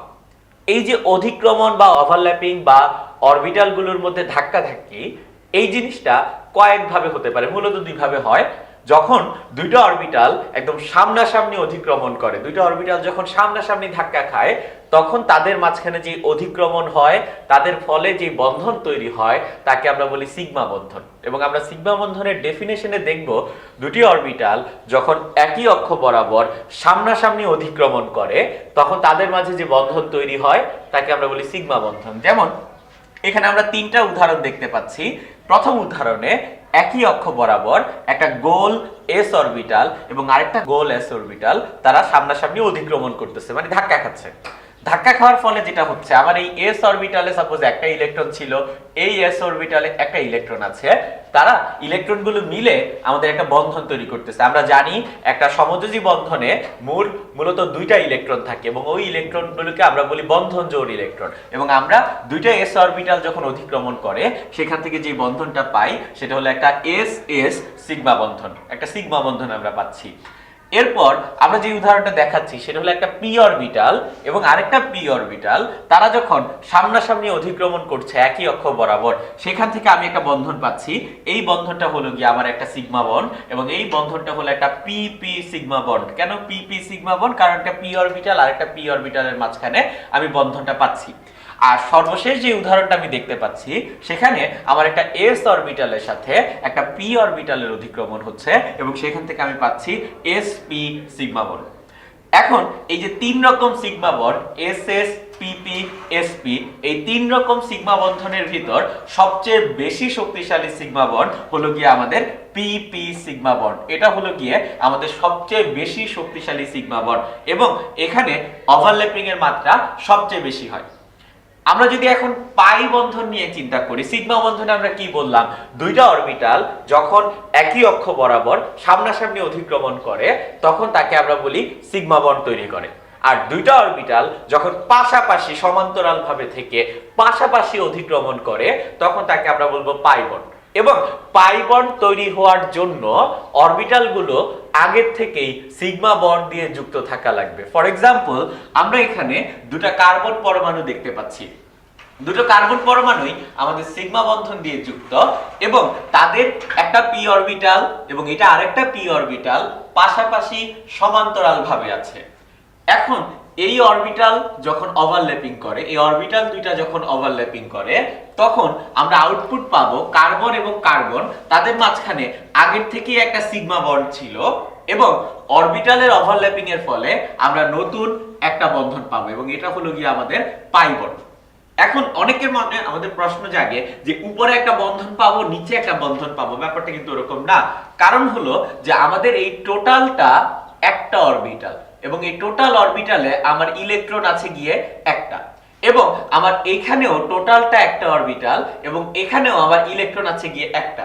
আমার যখন ওভারল্যাপিং হবে উপরে এবং নিচে দুই জায়গায় ওভারল্যাপিং এর ফলে আমার মোট দুইটা ইলেকট্রন আমি পাবো এবং ওই দুইটা ইলেকট্রন মিলে আমার নতুন বন্ধন তৈরি করবে একটা এবং সেটা হলো গিয়ে আমার পাই বন্ড। অর্থাৎ কার্বন কার্বন ডাবল বন্ডে আমার পাই বন্ড হলো গিয়ে একটা এবং সিগমা বন্ড হলো গিয়ে একটা।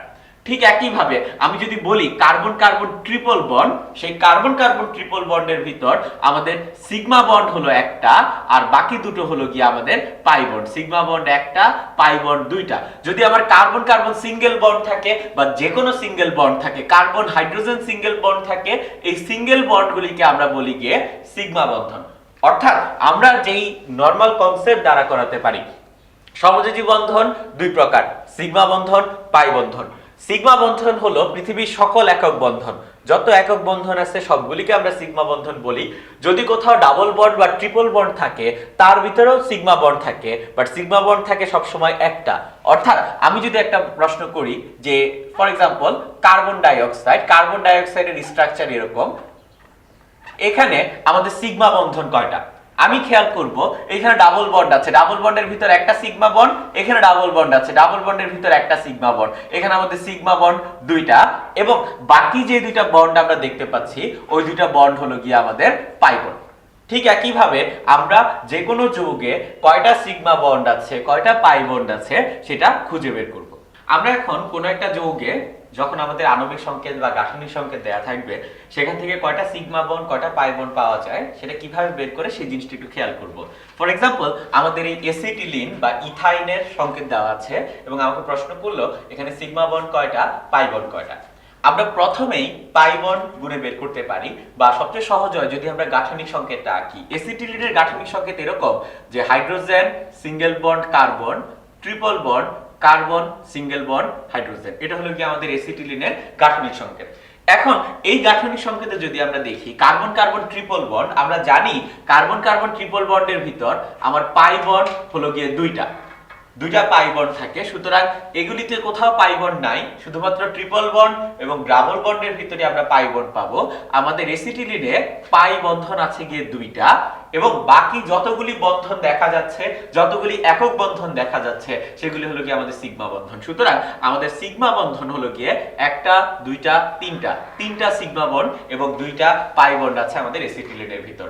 ঠিক একইভাবে আমরা যদি ইথিনের উদাহরণটা দেখি, ইথিন বা ইথিলিনের, এটার গাঠনিক সংকেতটা আঁকলে কার্বন কার্বন ডাবল বন্ড, দুইটা করে হাইড্রোজেন প্রতিটা কার্বনের সাথে অ্যাড করা।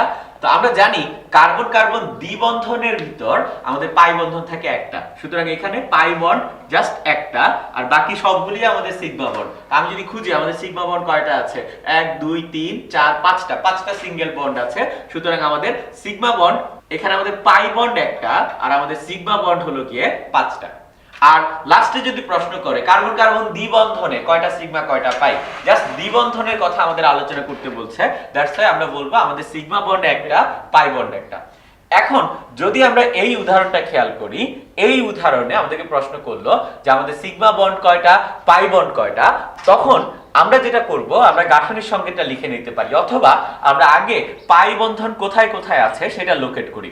আমাদের পাই বন্ধন আছে কার্বন কার্বন দ্বিবন্ধনে, এখানে একটা পাই বন্ড আছে, এবং কার্বন কার্বন ট্রিপল বন্ডে আমাদের দুইটা পাই বন্ড আছে। সুতরাং আমাদের মোট পাই বন্ধন হলো গিয়ে 3টা এই সংকেতে। আর বাকি যতগুলি বন্ধন আমরা দেখব বা যতগুলি বন্ধন আছে, সবগুলি বন্ধনই হলো গিয়ে আমাদের সিগমা বন্ধন। এবং কয়টা সিগমা বন্ধন আছে এটা এইভাবে চিন্তা করব, এখানে কার্বন 3টা হাইড্রোজেনের সাথে যুক্ত এবং প্রতিটা হাইড্রোজেনের সাথে সে সিগমা বন্ড দিয়ে যুক্ত আছে। সুতরাং এই কার্বন হাইড্রোজেনে এখানে আমাদের 3টা সিগমা বন্ড আছে, এখানে একটা সিগমা বন্ড আমি দেখতেই পাচ্ছি। কার্বন হাইড্রোজেনের এখানে একটা সিগমা বন্ড আছে, একটা সিগমা বন্ড আমি দেখতে পাচ্ছি। কার্বন হাইড্রোজেনে একটা সিগমা বন্ড আছে, একটা সিগমা বন্ড আমি দেখতে পাচ্ছি। এখানে একটা সিগমা বন্ড আছে, এবং এখানে কার্বন হাইড্রোজেনে আমার একটা সিগমা বন্ড আছে। তা আমি যদি সবগুলি যোগ করি তাহলে আমরা পাবো 3 5 3 8 2 10টা। আমরা পাবো গিয়ে মোট সিগমা বন্ড হলো গিয়ে আমাদের 10টা। অরবিটাল সংকরণ খুবই গুরুত্বপূর্ণ একটা ধারণা। আমরা অরবিটাল সংকরণ নিয়ে অনেক ডিটেইলসে আলোচনা করব। আগে আমরা জেনে নেই যে অরবিটাল সংকরণ বলতে অ্যাকচুয়ালি কি বোঝায়। তো আমাদের বইয়ের যে ডেফিনেশনটা দেওয়া সেটা এখানে লিখলাম আমি, যে কোনো মৌলের পরমাণুর সর্বশেষ শক্তি স্তরের অরবিটাল সমূহ থেকে সমান সংখ্যক এবং সমান শক্তির নতুন অরবিটাল তৈরির যে পদ্ধতি তাকে আমরা বলি সংকরণ বা হাইব্রিডাইজেশন। মানে হলো যে আমাদের যে অরবিটাল সমূহ আছে, S orbital, P orbital, D orbital, এগুলি শক্তি কিন্তু সমান না। এবং আমরা এখানে উদাহরণ দেওয়ার জন্য একটা কার্বন নিলাম। কার্বনকে যখন আমরা এক্সাইটেড করি, কার্বনের ইলেকট্রন বিন্যাস হয় এরকম যে 1s2 2s1 2px1 2py1 2pz1। এখন তার সর্ববহিস্থ শক্তি স্তর হলো গিয়ে এই আমি লাল দিয়ে যতটুকু মার্ক করলাম ততটুকু, অর্থাৎ দ্বিতীয় শক্তি স্তরটা তার সর্ববহিস্থ শক্তি স্তর। তার দুইটা শক্তি স্তর, প্রথম শক্তি স্তর, দ্বিতীয় শক্তি স্তর, এটা তার সর্ববহিস্থ শক্তি স্তর। এবং আমি দেখতে পাচ্ছি তার সর্ববহিস্থ শক্তি স্তরে আমাদের অরবিটাল আছে গিয়ে 4টা। একটা হলো গিয়ে 2s অরবিটাল, একটা 2px অরবিটাল, একটা 2py অরবিটাল, একটা হলো গিয়ে 2pz অরবিটাল। এই 4টা অরবিটালের আমি ছবি আঁকলাম এবং দেখেই বুঝতে পারতেছি যে 4টা অরবিটালের শক্তি কিন্তু সেম না। একটা গোলক আকৃতির, একটা ডাম্বেল আকৃতির এক্স অক্ষ বরাবর, একটা ডাম্বেল আকৃতির ওয়াই অক্ষ বরাবর, একটা ডাম্বেল আকৃতির জেড অক্ষ বরাবর। আমরা যখন সংকরণ করি আমরা শুধুমাত্র সর্ববহিস্থ শক্তি স্তরের অরবিটাল সমূহকে সংকরণ করি, এবং সর্বশেষ শক্তি স্তরের যে অরবিটালগুলি আছে S, P X, P Y, P Z, এগুলি সংকরণের পর কিন্তু আর sp থাকে না। এগুলি সংকরণের পরে আমরা এদেরকে চিন্তা করি ψ1 ψ2 ψ3 ψ4 নামে, এবং ψ দিয়ে আমরা অরবিটাল ইন্ডিকেট করি। ψ মানে হলো কি অরবিটাল। এখন আমরা দেখতে পাচ্ছি যে সংকরণের আগে আমাদের যে অরবিটাল গুলো ছিল তাদেরকে আমরা বলি গিয়ে বিশুদ্ধ অরবিটাল বা অসংকরিত অরবিটাল। যেদেরকে আমি সংকরণ করি নাই তাদেরকে আমরা বলি বিশুদ্ধ অরবিটাল। আর সংকরণের পর আমরা যে অরবিটাল সমূহ পাই তাদেরকে আমরা বলি গিয়ে সংকর অরবিটাল। বিশুদ্ধ অরবিটাল গুলোর ভেতর আমি যদি খেয়াল করি, বিশুদ্ধ অরবিটাল গুলোর ভেতর প্রতিটাতে যতগুলি করে ইলেকট্রন ছিল, এখন সংকর অরবিটালের প্রতিটাতেই আমার ঠিক ততগুলি করে ইলেকট্রন আছে, অর্থাৎ তাদের শক্তি সমান। এবং আমি আকার দেখেও বুঝতে পারতেছি যে তাদের আকার সেম। যেই অরবিটালগুলি আমি পাই সংকরণের পর, সংকর অরবিটাল সমূহের আকার সেম, তাদের ইলেকট্রন একই থাকে, অর্থাৎ তাদের ইলেকট্রনের ঘনত্ব একই থাকে। এবং আরেকটা জিনিস খেয়াল করার মতো যে আমি 4টা অরবিটাল নিয়ে কাজ করছিলাম, সেখান থেকে আমি নতুন 4টা অরবিটাল পাচ্ছি। এখন যদি আমরা ডেফিনেশনটায় যাই, আমরা ডেফিনেশনটা আরেকবার বোঝার ট্রাই করি। আমরা কোনো মৌলের পরমাণুকে সংকরণ করব, বাট পুরা মৌলের পরমাণুটাকে আমরা সংকরণ করি না। আমরা সংকরণ করি শুধুমাত্র সর্ববহিস্থ শক্তি স্তরকে। এরপর অরবিটাল সমূহ হতে সমান সংখ্যক এবং সমান শক্তির নতুন অরবিটাল পাওয়ার পদ্ধতি। এটার মানে কি, আমি যতগুলি অরবিটাল নিয়ে কাজ করব আমি নতুন ততগুলি অরবিটাল পাবো। আমি এখানে 4টা অরবিটাল নিয়ে কাজ করার ফলে নতুন 4টা অরবিটাল পেলাম, ψ1 ψ2 ψ3 ψ4। আমি যদি 2টা অরবিটাল নিয়ে কাজ করতাম আমি নতুন 2টা অরবিটাল পেতাম। আমি যদি 6টা অরবিটাল নিয়ে কাজ করতাম আমি নতুন 6টা অরবিটাল পেতাম। এটা গেল আমাদের সমান সংখ্যক কথাটার মাঝে যা। আর যদি আমরা বলি সমশক্তির, সমশক্তির মানে হলো আমি যে নতুন অরবিটালগুলি পাবো সেই নতুন অরবিটাল প্রতিটা আইডেন্টিক্যাল হবে, প্রতিটা দেখতে একই রকম হবে, প্রতিটা ইলেকট্রন ঘনত্ব সমান হবে। এবং এটাই হলো কি আমাদের অরবিটাল সংকরণের মূলনীতি। এখন আমরা বিভিন্ন রকম অরবিটাল সংকরণ নিয়ে আলোচনা করব। sp, sp2, sp3, sp3d2, sp3d, sp3d3, actually বিভিন্ন রকম অরবিটাল সংকরণ নিয়ে আমরা এখন আলোচনা করব। তো আমরা সংকরণের প্রাথমিক ধারণা নেওয়ার পর এখন আমরা sp3 সংকরণ সম্পর্কে দেখব এবং এর কিছু উদাহরণ খেয়াল করব। আমরা প্রথমে একটা কার্বন নিলাম। কার্বনকে এক্সাইটেড করলে আমরা সর্বশেষ শক্তি স্তরে দেখতে পাচ্ছি মোট 4টা অরবিটাল পাওয়া যাচ্ছে, 2s1, 2px1, 2py1, 2pz1, মোট 4টা অরবিটাল। আমি এই 4টা অরবিটালকেই সংকরণ করলাম, তখন আমি নতুন 4টা অরবিটাল পাচ্ছি, ψ1 ψ2 ψ3 ψ4। এবং প্রতিটা এরকম একটা বেলুনের মতো কাঠামো, প্রতিটা বেলুন দেখতে একই রকম আমরা ধরে নিলাম। এখন আমরা যদি দেখি যে এই 4টা বেলুন অ্যাকচুয়ালি কিভাবে অবস্থান করে, আমরা জানি এখানে চতুস্তলকীয় একটা কাঠামো তৈরি হয় sp3 সংকরণে। বাট কেন চতুস্তলকীয় হয় বা চতুস্তলকীয় বলতে কি বোঝায় সেটা কিন্তু আমরা খুব সহজেই ব্যাখ্যা করতে পারি। ফর এক্সাম্পল, আমরা যে 4টা অরবিটাল পেলাম, এই 4টা অরবিটাল আমার এই 4টা কলম, আইডেন্টিক্যাল দেখতে প্রায় একই রকম। 4টা কলম নিলাম আমরা, প্রতিটা কলম হলো কি আমার একটা করে সংকর অরবিটাল, এবং প্রতিটা সংকর অরবিটালে আমাদের একটা করে কি আছে, প্রতিটা সংকর অরবিটালে আমাদের একটা করে ইলেকট্রন আছে। এখন এই 4টা কলম দেখা যায় যেহেতু তাদের মাঝখানে ইলেকট্রন আছে, তারা একে অপরকে বিকর্ষণ করে। ইলেকট্রন ইলেকট্রনকে বিকর্ষণ করে, আজীবন বিকর্ষণ করবে। বাট বিকর্ষণ করতে করতে তারা মোটামুটি এরকম একটা কাঠামোতে গিয়ে ফিক্স হয়। তো এরকম কাঠামোকে আমরা বলি গিয়ে চতুস্তলকীয় কাঠামো। কেন এটাকে চতুস্তলকীয় কাঠামো বলি, যদি আমরা এটাকে বোঝার জন্য র্যাপিং পেপার দিয়ে মোড়াই, আমরা দেখব যে আমরা এই বরাবর একটা তল পাবো, এইদিকে একটা তল পাবো, এদিকে একটা তল পাচ্ছি, এবং এই পিছনের দিকে আমরা একটা তল পাচ্ছি। মোট 4টা তল পাওয়া যায়। এই জন্য এই কাঠামোটার নাম আমরা বলি চতুস্তলকীয় কাঠামো। কেন এই কাঠামোই হবে, অন্য কাঠামো হলে কি হবে? ফর এক্সাম্পল, আমরা বললাম আমাদের এই যে নীল রঙের যে অরবিটালটা আছে, সেই অরবিটালটা এদিকে চলে আসলো। যখন নীল রঙের অরবিটালটা আমার সবুজ অরবিটালটার কাছাকাছি চলে আসলো, যেহেতু 2টা অরবিটালে ইলেকট্রন আছে, তারা একে অপরকে বিকর্ষণ করবে। তো বিকর্ষণের ফলে আমার সবুজ অরবিটালটা আরো শিফট করবে। সবুজ অরবিটালটা যখন আমার এই লাল অরবিটালের কাছাকাছি চলে আসবে, আমার লাল অরবিটাল আরো শিফট করবে, এবং শিফট করে করে দেখা যাবে যে তারা আবার আমাদের একটা চতুস্তলকীয় কাঠামোতে গিয়ে ফিক্স হচ্ছে।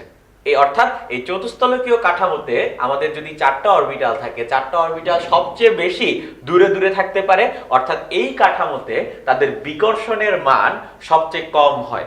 অরবিটালগুলি থেকে কৌণিক ডিসটেন্স যদি আমি পরিমাপ করি, কৌণিক ডিসটেন্স সমান হয়, এবং প্রতিটা কলম থেকে প্রতিটা কলমের দূরত্ব সবচেয়ে বেশি, এর চেয়ে বেশি করা সম্ভব না যদি না তারা একসাথে থাকে। তো অর্থাৎ আমরা বুঝতে পারলাম চতুস্তলকীয় কাঠামো কি। এখন যদি আমরা বোর্ডে ছবিটা আঁকি চতুস্তলকীয় কাঠামোর, একটা কার্বন পরমাণু নিয়ে আমি কাজ করছি, তার চতুস্তলকীয় কাঠামোর ধরলাম এটা একটা অরবিটাল, এই 2 নম্বর অরবিটাল, 3 এবং এটা হলো গিয়ে তার 4 নম্বর অরবিটাল। 4টা অরবিটাল, একদম আইডেন্টিক্যাল 4টা অরবিটাল, এবং প্রতিটা অরবিটালেই আমাদের ইলেকট্রন আছে গিয়ে একটা করে। এখন এটা একটা কার্বন পরমাণু যার sp3 সংকরণ হয়েছে, এরকম একটা কার্বন পরমাণু। তার সাথে কিভাবে যৌগ তৈরি হবে, তার এই অক্ষ বরাবর যখন একটা হাইড্রোজেনের 1s1 অরবিটাল, এটা একটা হাইড্রোজেনের s অরবিটাল থাকে, তাই s অরবিটাল গোল। এদিকে এই অক্ষ বরাবর যখন একটা হাইড্রোজেন, এই অক্ষ বরাবর যখন একটা হাইড্রোজেন এবং এই অক্ষ বরাবর যখন একটা হাইড্রোজেন আসে, তখন আমরা যেটা পাই, কার্বন তার উপরে একটা হাইড্রোজেনের সাথে সিগমা বন্ড সামনাসামনি অধিক্রমণ হচ্ছে, সেখানে সিগমা বন্ড হচ্ছে। এইদিকেও সামনাসামনি সিগমা বন্ড হচ্ছে, একটা সিগমা বন্ড পাবো। সামনাসামনি অধিক্রমণের ফলে আমরা কার্বনের সাথে 4টা হাইড্রোজেনের সিগমা বন্ড দেখতে পাচ্ছি। অর্থাৎ আমাদের sp3 সংকরণের ফলে আমরা যে কাঠামো পাই সেটা হলো কি আমাদের একটা চতুস্তলকীয় কাঠামো। কারণ অ্যাকচুয়ালি sp3 সংকরণে সবসময় আমাদের চতুস্তলকীয় কাঠামো বিশিষ্ট যৌগ তৈরি হয়। এই জন্য আমরা বলি মিথেনের গঠন কিরকম, মিথেনের গঠন হলো গিয়ে চতুস্তলকীয়। আমাদের অনেকেরই ধারণা যে শুধুমাত্র মিথেনেই আমাদের sp3 সংকরণ হয়, বাট এরকম অনেক যৌগ আছে, অ্যামোনিয়া, পানি বা অনেক জৈব যৌগ, সব ধরনের অ্যালকেনে আমাদের sp3 সংকরণ হয়। আমরা যদি একটা উদাহরণ দেখতে চাই, আরেকটা ফর এক্সাম্পল আমাদেরকে বললো প্রোপেন, CH3 CH2 CH3, এই প্রোপেনে কি ধরনের সংকরণ হয়? sp3 সংকরণ হচ্ছে কিনা এটা বোঝার উপায় হলো কার্বনটা দেখা। কার্বনের 4টা হাতই যদি আমরা দেখি যে সিঙ্গেল বন্ডের, কোনো ডাবল বন্ড বা ট্রিপল বন্ড নাই, কোনো পাই বন্ধন নাই, যদি 4টা সিগমা বন্ড থাকে, তখন আমরা বুঝি যে আমাদের সেই কার্বনে sp3 সংকরণ হচ্ছে। শুধু কার্বনের জন্য না, যে কোনো মৌলের কেন্দ্রীয় মৌলের যদি 4টা সিগমা বন্ড থাকে, তখন আমরা বলি যে তার sp3 সংকরণ হচ্ছে। খেয়াল করি আমরা এখানে প্রতিটা কার্বন, 1 নম্বর যে কার্বনটা আমরা দেখতে পাচ্ছি, এই কার্বনটা তার একটা হাত দেখতে পাচ্ছি আর 3টা হাতে 3টা হাইড্রোজেন, তার sp3 সংকরণ হয়। আমরা যদি মাঝের কার্বনটা চিন্তা করি, তার 2টা হাত দেখা যাচ্ছে, তার 2টা হাতে হাইড্রোজেন থাকে সিঙ্গেল বন্ড দিয়ে যুক্ত, সুতরাং এরও আমাদের sp3 সংকরণ হয়। এবং এই সাইডের কার্বনেরও সেম ফিনোমেনা, তার একটা হাত দেখা যাচ্ছে, তার 3টা হাতে হাইড্রোজেন থাকে, অর্থাৎ এই 3টা কার্বনেরই আমাদের sp3 সংকরণ হয়। কিভাবে বুঝলাম? কারণ তার ভিতর কোনো পাই বন্ধন বা দ্বিবন্ধন বা ত্রিবন্ধন নাই, তার 4টা সিগমা বন্ধন আছে, দ্যাটস হোয়াই তার আমরা বুঝলাম যে sp3 সংকরণ হয়। এখন আমি 3টা sp3 সংকর কাঠামো আঁকবো। যেমন প্রথমটা আঁকলাম আমি, এটা হলো কি আমার একটা sp3 সংকর কাঠামো যেখানে 4টা অরবিটাল আছে। এরপরে আমি আরেকটা sp3 সংকর কাঠামো আঁকবো, এটা হলো আমার আরেকটা sp3 সংকর কাঠামো, আর আরেকটা sp3 সংকর কাঠামো আমাকে আঁকা লাগবে। তো ফর এক্সাম্পল আমি এই আঁকলাম আমার 3টা কার্বন যাদের sp3 সংকরায়ন হলো, 3টা কার্বন। এখন তারা কিভাবে যৌগ গঠন করে? এই 2টা অরবিটাল সামনাসামনি অধিক্রমণ করে কার্বন কার্বন একক বন্ধন, কার্বন কার্বন একক বন্ধন, অর্থাৎ আমরা এরকম কার্বনের চেইন পাই। 3টা কার্বন পরস্পরের সাথে সিগমা বন্ড তৈরি করে। এখানে আমাদের একটা হাইড্রোজেন আসে, এখানে একটা হাইড্রোজেন আসে, এখানে একটা হাইড্রোজেন আসে, অর্থাৎ এই কার্বনের সাথে আমাদের সিঙ্গেল বন্ড দিয়ে হাইড্রোজেন যুক্ত হয় গিয়ে 3টা। এই কার্বন 2টা, এই মাঝখানে যে কার্বন তার সাথে হাইড্রোজেন যুক্ত হয় 2টা, কারণ তার 2টা সংকর অরবিটাল আছে, দ্যাটস হোয়াই আমরা পাই CH2। আর লাস্টের যে কার্বনটা তার সাথে 3টা সংকর অরবিটাল, 3টা সংকর অরবিটালে আমাদের যখন 3টা হাইড্রোজেন যুক্ত হয়, সেখান থেকে আমরা পাই গিয়ে CH3। তো আমরা দেখতে পাচ্ছি আমাদের প্রোপেন যেটা, তার ভিতরে কোনো পাই বন্ধন নাই, সবগুলোই সিগমা বন্ড দিয়ে গঠিত, এবং তার প্রতিটা কার্বনেই হচ্ছে গিয়ে আমাদের sp3 সংকরণ। আমরা একটা অজৈব যৌগের জন্য কিন্তু খুব সহজেই বুঝতে পারি যে আমাদের কিভাবে sp3 সংকরণ হচ্ছে না sp2 সংকরণ হচ্ছে কোনটা। ফর এক্সাম্পল আমাদেরকে বললো সালফিউরিক অ্যাসিড, সালফিউরিক অ্যাসিডে কি ধরনের সংকরণ হয়, এটা আমাকে প্রশ্ন করলো। তো সালফিউরিক অ্যাসিডের গাঠনিক সংকেতটা আমি দেখব। গাঠনিক সংকেতটা এরকম, sulphur double bond oxygen, double bond oxygen, bond OH, bond OH। তা আমি প্রশ্ন করলাম, এই যে সালফিউরিক অ্যাসিডের গঠনটা আমি দেখতে পাচ্ছি, এই গঠনে আমাদের সিগমা বন্ধন কয়টা? আমাদের সিগমা বন্ধন হলো সালফারের কেন্দ্রীয় মৌলের 1টা 2টা তিনটা, চারটা। কেন্দ্রীয় মৌলের সিগমা বন্ধন কয়টা এটা আমি কাউন্ট করব। আমাদের কেন্দ্রীয় মৌল সালফার, তার সিগমা বন্ধন 4টা, যেহেতু 4 তার মানে sp3, একটা s অরবিটাল আর 3টা p অরবিটাল মিলে আমার যে সংকরণ হয় তাকে আমরা বলি sp3 সংকরণ। সুতরাং আমরা এখানে দেখব সালফিউরিক অ্যাসিডের হয় গিয়ে আমাদের sp3 সংকরণ, কারণ sp3 তে মোট অরবিটাল কয়টা, আমার মোট অরবিটাল হলো গিয়ে 4টা, একটা s 3টা p, এবং সেখান থেকে আমরা বলি সালফারের সিগমা বন্ধন 4টা, দ্যাটস ওয়াই তার হচ্ছে গিয়ে sp3 সংকরণ। আমরা যদি এখন অ্যামোনিয়ার কথা বলি তাহলে আমরা একটা ব্যতিক্রম দেখতে পাই। অ্যামোনিয়া হলো গিয়ে এরকম, যার মুক্ত জোড় ইলেকট্রন আছে। আমি কিভাবে বুঝবো অ্যামোনিয়াতে কি ধরনের সংকরণ হয়? অ্যামোনিয়ার সিগমা বন্ধন কয়টা কেন্দ্রীয় মৌলের? অ্যামোনিয়ার কেন্দ্রীয় মৌল নাইট্রোজেন, তার সিগমা বন্ধন 3টা, বাট তার একটা লোন পেয়ার ইলেকট্রন আছে। সুতরাং এই 3 আর লোন পেয়ার একটা ইলেকট্রন যোগ করলে আমরা পাই গিয়ে 4।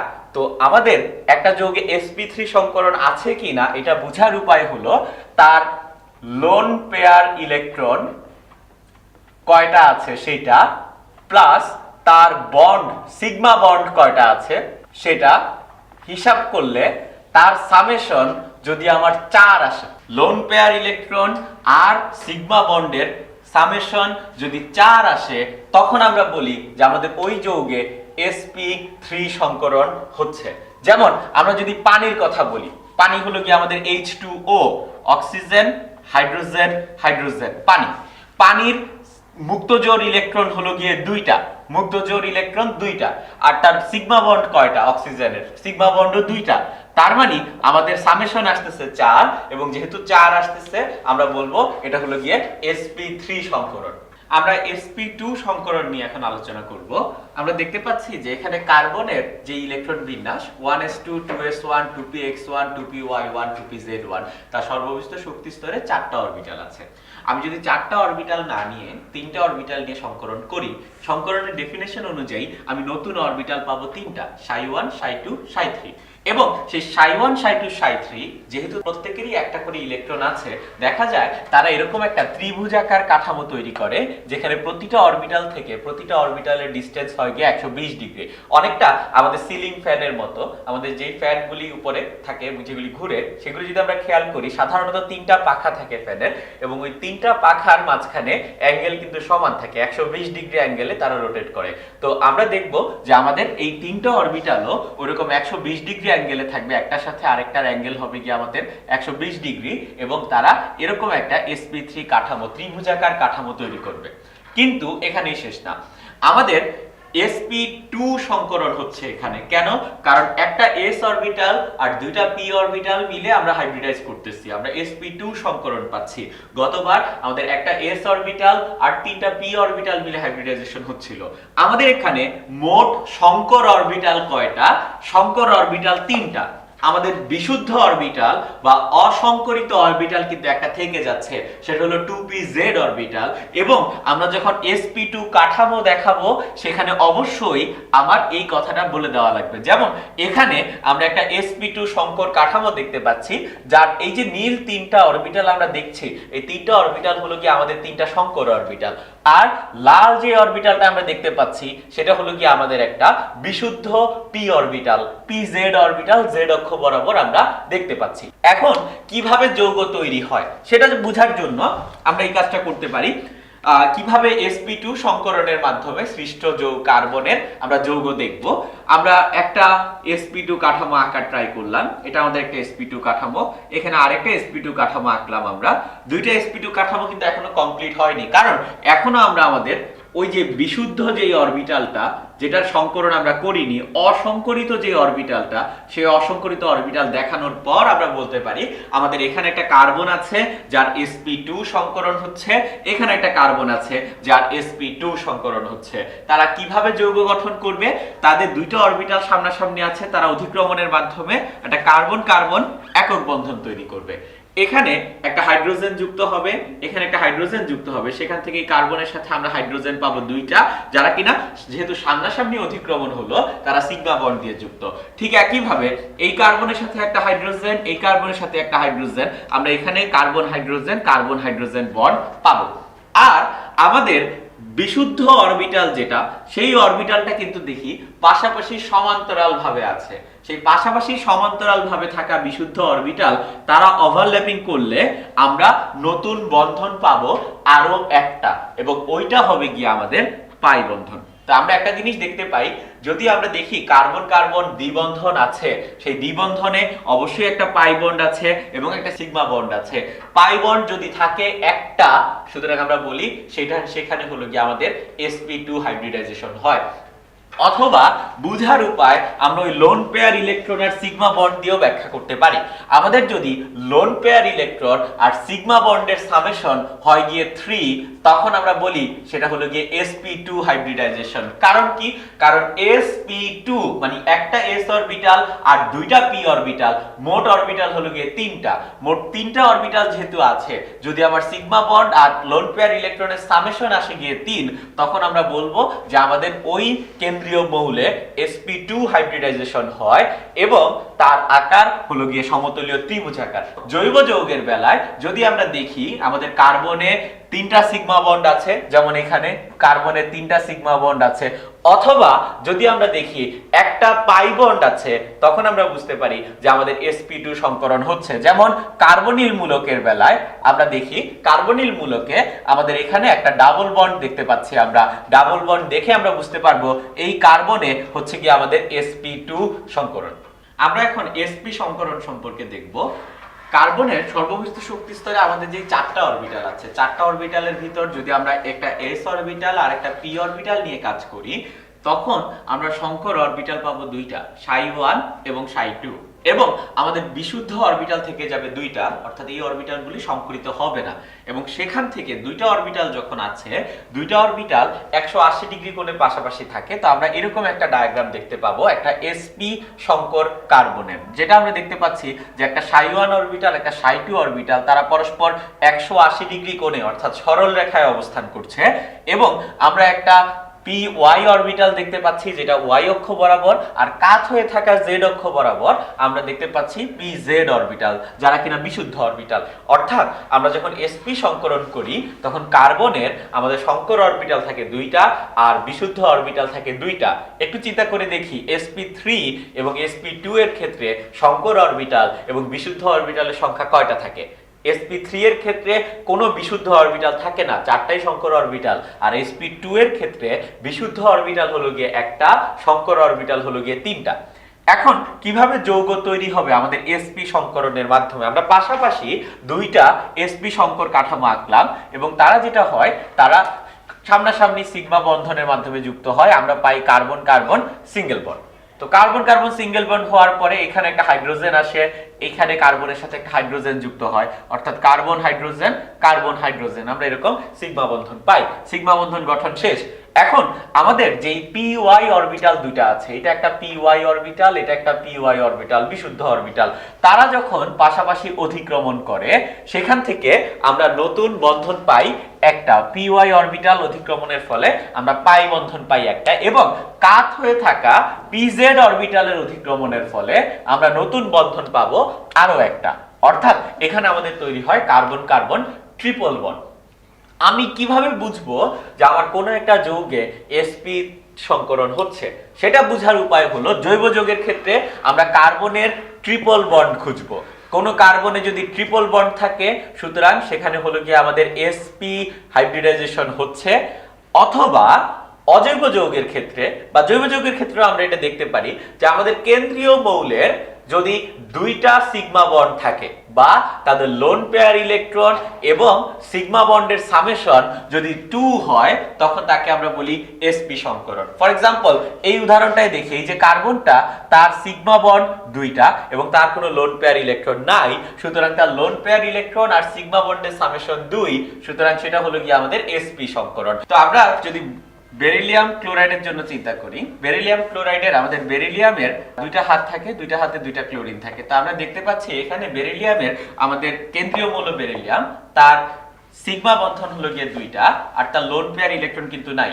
যেহেতু lone pair electron plus sigma বন্ডের সামেশন হলো গিয়ে 2, তা আমরা জাস্ট দেখে বলতে পারি যে বেরিলিয়ামে আমাদের বেরিলিয়াম ক্লোরাইডে হচ্ছে গিয়ে আমাদের sp হাইব্রিডাইজেশন। তো আমরা এখন একটু খেয়াল করব যে কিভাবে আমাদের যখন একটা যৌগের ভিতর, বিশেষ করে জৈব যৌগে এরকম সমস্যা আমরা ফেস করি যে একই যৌগের ভিতর যখন আমাদের single bond, double bond, triple bond থাকে, তখন কিভাবে আমরা ডায়াগ্রামটা আঁকবো সেই জিনিসটা আমরা একটু খেয়াল করব। তো আমরা এখন এরকম একটা যৌগ যার ভিতরে একক বন্ধন, দ্বিবন্ধন, ত্রিবন্ধন সব ধরনের বন্ধনই আছে, অর্থাৎ এখানে আমাদের sp, sp2, sp3 তিন ধরনের সংকরণই হচ্ছে। তা আমরা এটার ডায়াগ্রাম আঁকতে চাই। ডায়াগ্রাম আঁকতে চাই মানে হলো যে আমাদের এখানে যে নরমালি যখন আমরা মিথেনের গঠন দেখলাম বা ইথিনের গঠন দেখলাম বা এসিটিলিনের গঠন দেখলাম, এটার গঠন কিরকম হবে। তো এই জন্য সবার প্রথমে আমার যেটা করা লাগবে সেটা হলো গিয়ে কোন কার্বনে আমার কি ধরনের হাইব্রিডাইজেশন হচ্ছে সেটা আগে ডিফাইন করে দেওয়া লাগবে। আমরা এটা সহজেই বুঝতে পারি যে আমাদের এই কার্বনে চারটাই সিঙ্গেল বন্ড, তাই এই কার্বনে হচ্ছে গিয়ে আমাদের sp3 হাইব্রিডাইজেশন। 2 নম্বর যে কার্বনটা, সেখানে আমরা ট্রিপল বন্ড দেখতে পাচ্ছি। ট্রিপল বন্ড দেখে আমরা বুঝলাম এটা হলো গিয়ে আমাদের sp হাইব্রিডাইজেশন। 3 নম্বর যে কার্বন, সেখানে আমরা দেখতে পাচ্ছি ট্রিপল বন্ড, সুতরাং এটাও আমাদের sp হাইব্রিডাইজেশন। 4 নম্বর কার্বনে আমরা ডাবল বন্ড দেখতে পাচ্ছি, এটা হলো sp2 হাইব্রিডাইজেশন। 5 নম্বর কার্বনে ডাবল বন্ড আছে, এটাও আমাদের sp2 হাইব্রিডাইজেশন। তো আমরা হাইব্রিডাইজেশন বের করলে হাইব্রিডাইজেশনের আকার তো জানি, sp3 হলো চতুস্তলকীয়, sp যেটা সেটা হলো সরলরৈখিক, sp2 যেটা সেটা হলো ত্রিভুজের মতো।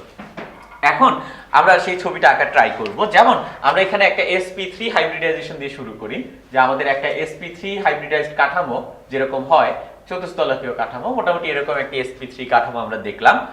এর সাথে সিগমা বন্ড তৈরি করবে একটা sp সংকর কাঠামো। sp সংকর কাঠামো হলো সরলরৈখিক, একটা দুইটা সংকর অরবিটাল পাশাপাশি অবস্থান করে। এর পাশে আরেকটা sp, একটা দুইটা। এরপরে 3 নম্বর যেটা সেটা sp, 4 নম্বরটা হলো একটা sp2 সংকর কাঠামো। এবং sp2 সংকর কাঠামো কিরকম আমরা জানি, sp2 সংকর কাঠামো হলো অনেকটা এরকম ত্রিভুজের মতো। আর লাস্টের যেটা সেটা একটা sp2, এটা আমি চাইলে উপরেও আঁকতে পারি, নিচেও আঁকতে পারি। আমি উপরেই আঁকলাম যে sp2 সংকর কাঠামো আঁকতেছি, মোটামুটি এরকম। এটা হলো কি আমাদের একটা sp2 সংকর কাঠামো। এখন আমরা শুধু সংকর অরবিটাল গুলি আঁকলাম, আমি এখন অসংকরিত যে অরবিটাল গুলি আছে সেগুলি আঁকতেছি। যেমন আমাদের এই যে sp সংকরণে আমাদের অসংকরিত অরবিটাল থাকে গিয়ে দুইটা, একটা py এবং আরেকটা হলো গিয়ে pz। এখানেও আমাদের দুইটা থাকবে, একটা y অক্ষ বরাবর এবং আরেকটা z অক্ষ বরাবর। এই sp2 তে আমাদের অসংকরিত অরবিটাল হলো গিয়ে একটা, এবং এখানেও sp2 তে আমাদের অসংকরিত অরবিটাল একটা। তো এখন আমরা বন্ধন গঠনের অবস্থাটা একটু খেয়াল করব। আমাদের এখানে কার্বন কার্বন সামনাসামনি অধিক্রমণের ফলে তারা একটা কার্বন কার্বন চেইন তৈরি করে ফেলবে, প্রতিটা কার্বনের মাঝখানে কানেকশন কার্বন কার্বন চেইন।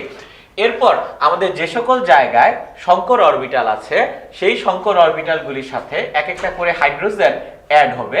তো এখানে এই কার্বনটার সাথে আমাদের হাইড্রোজেন অ্যাড হচ্ছে 3টা, এই কার্বনের সাথে কোনো হাইড্রোজেন অ্যাড হচ্ছে না, এই কার্বনের সাথে আমার কোনো হাইড্রোজেন অ্যাড হচ্ছে না, এই কার্বনের সাথে আমাদের হাইড্রোজেন সিগমা বন্ড দিয়ে যুক্ত হবে একটা, এবং এই কার্বনের সাথে আমাদের হাইড্রোজেন সিগমা বন্ড দিয়ে যুক্ত হবে দুইটা। আমরা যদি মিলায় দেখি আমাদের হাইড্রোজেন সংখ্যা ম্যাচ করতেছে। কিন্তু আমাদের পাই বন্ডগুলি আমি কিভাবে পাবো? আমরা পাই বন্ডগুলি পাবো যে সকল অরবিটাল আমাদের পাশাপাশি সমান্তরাল ভাবে আছে সে সকল অরবিটাল থেকে।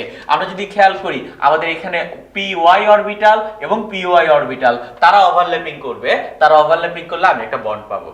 এবং pz অরবিটাল এবং pz অরবিটাল ওভারল্যাপিং করলে আমি আরেকটা বন্ড পাবো। এখানে ডাবল বন্ড এবং একটা সিগমা বন্ড, অর্থাৎ মোট ট্রিপল বন্ড পাচ্ছি, মোট 3টা বন্ড পাচ্ছি। আর এখানে আমার ডাবল বন্ড পাওয়া লাগবে, আমি সিঙ্গেল বন্ড পেয়ে গেছি। আর দ্বিবন্ধনটা আমি কিভাবে পাবো? দ্বিবন্ধন পাবো গিয়ে আমাদের এই দুইটা অরবিটাল পাশাপাশি সমান্তরাল ভাবে আছে সেখান থেকে। তা আমরা এখন sp3d হাইব্রিডাইজেশন সম্পর্কে দেখব, এবং এই হাইব্রিডাইজেশনের একটা খুবই সহজ উদাহরণ হলো ফসফরাস পেন্টাক্লোরাইড PCl5। তো PCl5 এর আমাদের কেন্দ্রীয় মৌল হলো গিয়ে ফসফরাস, এবং আমি যদি ফসফরাসের ইলেকট্রন বিন্যাস করি আমরা এরকম পাবো। তার সর্বভৌমিক শক্তি স্তরে আমরা পাবো 3s2 3p3 3d0। এখন আমরা যদি ফসফরাসকে এক্সাইটেড করি তখন ফসফরাসের 3s থেকে একটা ইলেকট্রন জাম্প করে 3d তে চলে আসবে, এবং তার আউটার মোস্ট শেল অনেকটা এরকম দেখাবে, যেখানে আমরা 5টা সিঙ্গেল ইলেকট্রন দেখতে পাচ্ছি, 5টা অযুগ্ম ইলেকট্রন দেখতে পাচ্ছি।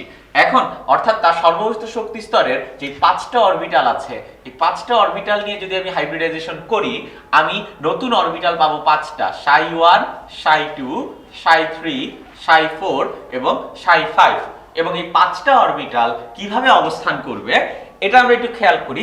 আমাদের যদি 3টা অরবিটাল থাকতো, তিনটা অরবিটাল আমি যেভাবে রাখতে পারি সেটা হলো গিয়ে অনেকটা sp2 সমীকরণে আমরা যেভাবে রাখি সেটা হলো গিয়ে আমাদের একটা সমকোণীয় ত্রিভুজাকার কাঠামো। এখানে একটা ত্রিভুজের ভিতর এই 2 নম্বর এবং এই হলো গিয়ে 3 নম্বর, একটা ত্রিভুজের ভিতর আমরা এরকম সমকোণীয় ত্রিভুজাকার কাঠামো গঠন করি। এটা হলো গিয়ে আমাদের একটা sp2 সমীকরণ।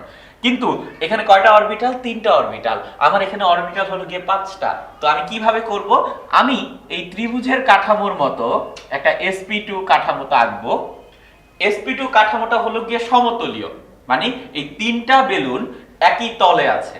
তার উপরের দিকে একটা বেলুন বের হবে এবং তার নিচের দিকে একটা বেলুন থাকবে। অর্থাৎ আমাদের স্ট্রাকচারটা হবে এই 3টা বেলুন তারা একই তলে আছে, তার উপরের দিকে আমরা একটা বেলুন পাবো এবং এটার নিচের দিকে আমরা আরেকটা বেলুন পাবো।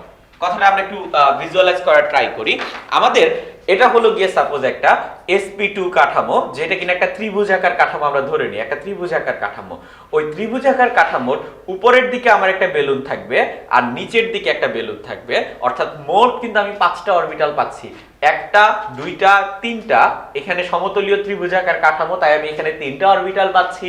উপরের দিকে একটা অরবিটাল আর নিচের দিকে একটা অরবিটাল, মোট 5টা অরবিটাল পাচ্ছি। ছবিটা যদি আমি আরেকটু ক্লিয়ার করে আঁকি তাহলে ব্যাপারটা এরকম দেখাবে যে এটা হলো গিয়ে আমাদের 1টা 2টা 3টা, এটা হলো আমাদের sp2 কাঠামো যেটা কিনা সমতলীয়। তার উপরের দিকে আমরা একটা অরবিটাল পাবো এবং এটার নিচের দিকে আমরা একটা অরবিটাল পাবো।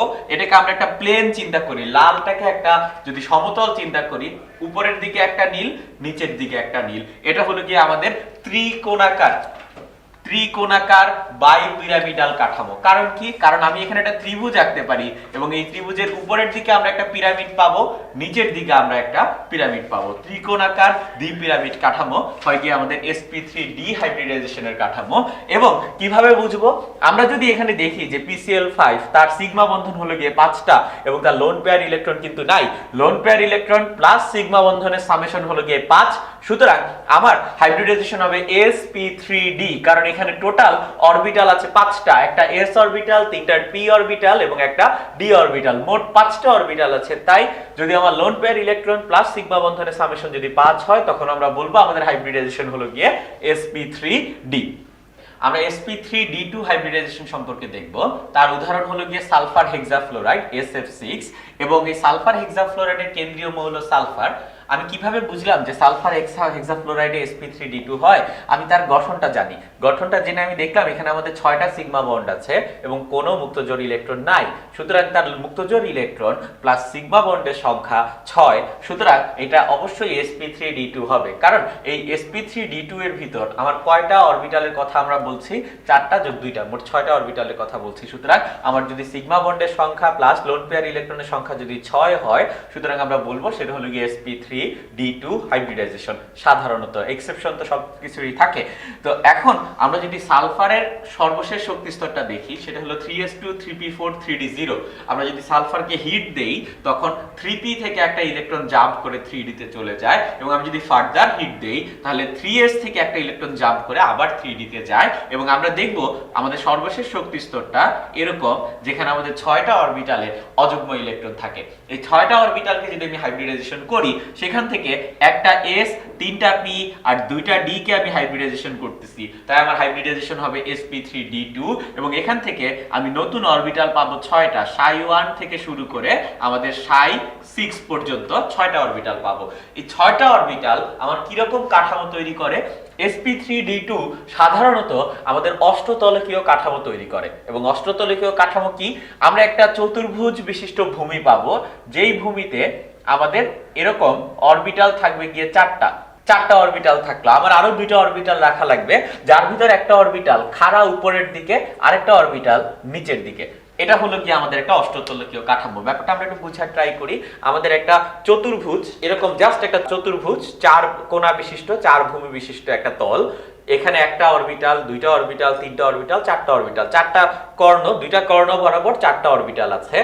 আরেকটা অরবিটাল সোজা উপরের দিকে আছে এবং আরেকটা অরবিটাল সোজা নিচের দিকে আছে। তো আমরা বলতে পারি যে আমাদের প্রতিটা অরবিটালের মাঝখানে অ্যাঙ্গেল কিরকম, ওই লম্বাগুলির সাথে আমার এই তল বরাবর যে অরবিটালগুলি তাদের অ্যাঙ্গেল হলো 90 ডিগ্রি, এবং তল বরাবর দুইটা অরবিটালের মাঝে আমার অ্যাঙ্গেল হলো গিয়ে 90 ডিগ্রি। তো এটা হলো গিয়ে আমাদের অষ্টতলকীয় কাঠামো। sp3d2 হাইব্রিডাইজেশনের কাঠামো হয় গিয়ে আমাদের অষ্টতলকীয় কাঠামো। আমরা sp3d3 হাইব্রিডাইজেশন সম্পর্কে দেখব। সাধারণত দেখা যায় যে IF7 এর ভিতরে আমাদের sp3d3 হাইব্রিডাইজেশন হয়। তো আমরা যদি দেখি যে আয়োডিন তার ইলেকট্রন বিন্যাস হলো গিয়ে 5s2 5p5 5d0। তো এইখানে আমরা ইলেকট্রন বিন্যাসটা দেখতে পাচ্ছি আয়োডিনের সর্ববহিস্থ শক্তি স্তরের। আয়োডিনকে যদি আমরা এক্সাইটেড করি কন্টিনিউয়াসলি কয়েকবার, তখন আমরা দেখব যে আয়োডিনের সর্ববহিস্থ শক্তি স্তরে আমাদের ইলেকট্রন সবগুলি যখন সিঙ্গেল হয় তখন আমাদের 7টা অরবিটালে অযুগ্ম ইলেকট্রন থাকে। তো অর্থাৎ আমরা 7টা অযুগ্ম অরবিটাল পাচ্ছি, অযুগ্ম ইলেকট্রন বিশিষ্ট অরবিটাল পাচ্ছি, এবং সেখান থেকে আমরা যদি হাইব্রিডাইজেশন করি আমি নতুন অরবিটাল পাবো 7টা, যেটা কিনা ψ1 থেকে আমাদের ψ7 পর্যন্ত। এবং এই 7টা অরবিটাল থেকে আমরা যে হাইব্রিডাইজেশন পাবো সেটা হবে গিয়ে sp3d3। তার কারণ হলো s এখানে অরবিটাল একটা, p অরবিটাল 3টা, আর d অরবিটাল 3টাকে আমি হাইব্রিডাইজেশন করছি। s অরবিটাল একটা, p অরবিটাল 3টা, d অরবিটাল 3টাকে আমি হাইব্রিডাইজেশন করছি। সেখান থেকে আমরা পাবো sp3d3, এবং আমার সামেশন অফ অরবিটাল হলো গিয়ে 7। তো আমরা এটার গঠনটা কিরকম দেখব। এটার গঠন আমরা দেখি যে একটা পঞ্চভুজ, যেটা কিনা ত্রিকোণাকার কাঠামো, একটা পঞ্চভুজ, তার পঞ্চভুজ বরাবর আমরা এরকম 5টা অরবিটাল পাবো, এবং তার সোজা উপরের দিকে খাড়া 90 ডিগ্রি অ্যাঙ্গেলে আমরা একটা অরবিটাল দেখতে পাবো, এবং তার সোজা নিচের দিকে আমরা আরেকটা অরবিটাল দেখতে পাবো। অর্থাৎ আমরা একটা ভূমি চিন্তা করি, পঞ্চভুজ 5টা কোণা বিশিষ্ট একটা ভূমি। সে 5টা কোণা বরাবর যদি 5টা অরবিটাল থাকে, তার উপরের দিকে একটা অরবিটাল আর নিচের দিকে একটা অরবিটাল, মোট 7টা অরবিটাল আমরা দেখতে পাবো। এবং এই 7টা অরবিটাল থেকে আমরা বুঝি যে sp3d3 তার সাধারণ গঠন হলো গিয়ে সমতলীয় পঞ্চভুজ। sp3d3 হাইব্রিডাইজেশনের সাধারণ গঠন হলো গিয়ে পঞ্চকোণীয় বাই পিরামিডাল কাঠামো, অর্থাৎ উপরের দিকে একটা পিরামিড, নিচের দিকে একটা পিরামিড, আর ভূমিটা হলো গিয়ে পঞ্চভুজীয়। আমরা হাইব্রিডাইজেশন সম্পর্কে যে যতটুকু আলোচনা করলাম তার সামারিটা আমরা এখানে দিলাম, যে আমাদের কোন ধরনের হাইব্রিডাইজেশনে কিরকম আকার হয় এবং কিভাবে আমি বুঝতে পারবো যে আমার ওই ধরনের হাইব্রিডাইজেশন হবে। সেটা বোঝার উপায় হলো গিয়ে আমাদের মুক্তজোড় ইলেকট্রন প্লাস কেন্দ্রীয় মৌলের সিগমা বন্ধনের সংখ্যা থেকে আমরা বুঝতে পারবো যে আমাদের কি ধরনের হাইব্রিডাইজেশন হয়। তো আমরা এই চার্টটা একটু মাথায় রাখতে পারি। আমরা এখন জটিল যৌগের সংকরণ সম্পর্কে জানবো, যে আমি কিভাবে একটা জটিল যৌগে কি ধরনের সংকরণ হয় সেটা বলতে পারি। তো একটা সাধারণ প্রসিডিউর আমরা দেখব, যে খুবই সহজ জিনিসটা। আমাদের একটা জটিল যৌগ দেওয়া আছে, ফর এক্সাম্পল যে পটাশিয়াম হেক্সাসায়ানোফেরেট 2 একটা জটিল যৌগ আমাকে দেওয়া আছে। তো এই জটিল যৌগের ভিতর আমাদের কেন্দ্রীয় মৌল আয়রনের কি ধরনের সংকরণ হয় সেটা আমি বের করতে চাই। তো প্রথমে আমরা আয়রনের ইলেকট্রন বিন্যাস করলাম, আয়রন 26 4s2 3d6, এবং আয়রনের এখানে আয়ন হলো +2, সুতরাং ফেরাস আয়ন তার ইলেকট্রন বিন্যাস হলো গিয়ে 3d6। তো আমাদের d অরবিটালে মোট ইলেকট্রন আছে 6টা, একটা 4s অরবিটাল খালি, একটা 4p অরবিটাল খালি, এর বাইরে আরো অনেক কিছু খালি অরবিটাল আছে, সেগুলি আমরা লিখলাম না। এখন আমরা এর গঠন সম্পর্কে কি জানি? এর গঠন সম্পর্কে আমরা জানি আমাদের কেন্দ্রীয় মৌল আয়রন, তার সাথে লিগেন্ড যে 6টা সায়ানাইড, তারা মুক্তজোড় ইলেকট্রন দিয়ে সন্নিবেশ বন্ধন তৈরি করে। যেহেতু লিগেন্ড 6টা, তার মানে 6টা সন্নিবেশ বন্ধন তৈরি হয় এবং 6টা মুক্তজোড় ইলেকট্রন আমরা পাই। তো ওই 6টা মুক্তজোড় ইলেকট্রন কোথায় থাকবে সেটা আমরা আইডেন্টিফাই করব। এবং আরেকটা জিনিস, আমাদের লিগেন্ড যখন যুক্ত হয়, লিগেন্ডগুলো আমাদের এই ইলেকট্রনগুলিকে কম্প্রেস করে, ইলেকট্রনগুলিকে চাপ দেয়। তা আমাদের ডি অরবিটালে ইলেকট্রন আছে 6টা, আমার লিগেন্ড যখন যুক্ত হয় সেই ডি অরবিটালের 6টা ইলেকট্রনকে চাপ দিয়ে দেখা যায় যে 6টা ইলেকট্রনকে সেই রকম 3টা ঘরে নিয়ে আসলো। এটা কেন হলো? এই কাঠামো থেকে এই কাঠামো হলো কারণ এখানে লিগেন্ড যুক্ত হয়েছে। লিগেন্ড যুক্ত হওয়ার ফলে আমার ইলেকট্রনগুলি কম্প্রেসড হয়েছে। এখন আমার মুক্তজোড় ইলেকট্রন হলো গিয়ে মোট 6টা। কেন? কারণ আমার 6টা লিগেন্ড আছে, 6টা লিগেন্ড 6টা তীর চিহ্ন অর্থাৎ 6টা সন্নিবেশ বন্ধন তৈরি করবে। সুতরাং আমরা পাবো গিয়ে 6টা মুক্তজোড় ইলেকট্রন। তা আমি একটা মুক্তজোড় ইলেকট্রন দিলাম, 2টা মুক্তজোড় ইলেকট্রন দিলাম, 3 নম্বর মুক্তজোড় ইলেকট্রন, 4 নম্বর, 5 নম্বর, 6 নম্বর। এটা হলো গিয়ে আমার গঠনটা, এই জটিল যৌগের গঠনটা। এবং আমরা দেখতে পাচ্ছি আমি কোথায় কোথায় মুক্তজোড় ইলেকট্রন দিলাম। আমি 2টা ডি অরবিটালে মুক্তজোড় ইলেকট্রন দিলাম একটা s অরবিটালে মুক্ত জোড় ইলেকট্রন দিলাম এবং 3টা p অরবিটালে মুক্ত জোড় ইলেকট্রন দিলাম। সুতরাং আমার এই পটাশিয়াম হেক্সাসায়ানোফেরেট 2 যৌগটায় যেই হাইব্রিডাইজেশন হয় সেটা হলো D2sp3। প্রসিডিউরটা আমি আরেকবার সংক্ষেপে বলি। আমার কেন্দ্রীয় মৌলের ইলেকট্রন বিন্যাস করব। ইলেকট্রন বিন্যাসে d অরবিটালে যতগুলি ইলেকট্রন থাকবে, লিগ্যান্ড ইলেকট্রনগুলিকে কম্প্রেস করবে, চাপ দিবে, চাপ দিয়ে কম্প্রেসড অবস্থায় রাখলো। এরপর খালি ঘরগুলোতে আমি বসাবো গিয়ে মুক্তজোড় ইলেকট্রন। তো মুক্তজোড় ইলেকট্রন কয়টা হবে? মুক্তজোড় ইলেকট্রন হবে যতগুলি লিগ্যান্ড আছে ততগুলো। আমি এখানে একটা মুক্তজোড় ইলেকট্রন বসালাম, এখানে একটা মুক্তজোড় ইলেকট্রন বসালাম, এখানে একটা, 3টা, 4টা, 5টা, 6টা মুক্তজোড় ইলেকট্রন বসালাম এবং আমি কাউন্ট করব আমি কোন কোন অরবিটালে মুক্তজোড় ইলেকট্রন বসালাম। আমি 2টা d অরবিটাল, একটা s অরবিটাল আর 3টা p অরবিটালে মুক্তজোড় ইলেকট্রন বসালাম। সুতরাং আমার হাইব্রিডাইজেশন হলো D2sp3। ঠিক একই ভাবে আমরা যদি এখানে আরেকটা উদাহরণ দেখি, হেক্সা অ্যাকোয়া কোবাল্ট ক্লোরাইড। তো এই হেক্সা অ্যাকোয়া কোবাল্ট ক্লোরাইড যে জটিল যৌগটা, তাতে কোবাল্টের আমরা বের করতে চাই কোবাল্টে কি ধরনের হাইব্রিডাইজেশন হয়। আমি প্রথমে কোবাল্টের ইলেকট্রন বিন্যাস করলাম 4s2 3d7 এবং এখানে কোবাল্টের যে চার্জ কোবাল্ট +3, সেই কোবাল্ট +3 ইলেকট্রন বিন্যাস করে আমি দেখলাম আসি গিয়ে 3d6। তার মানে d অরবিটালে আমাদের ইলেকট্রন আছে 6টা, 4s অরবিটাল খালি, 4p অরবিটাল খালি। আমার লিগ্যান্ড যুক্ত হওয়ার সময় সেই 6টা ইলেকট্রনকে কম্প্রেস করবে। 6টা ইলেকট্রনকে কম্প্রেস করলে আমরা 6টা ইলেকট্রনকে এরকম 3টা ঘরে দেখতে পাবো এবং আমাদের অনেকগুলি ঘর খালি থাকবে। এই ক্ষেত্রে আমাদের লিগ্যান্ড 6টা। তো আমরা যেটা দেখব যে আমাদের মুক্তজোড় ইলেকট্রন বসাবো।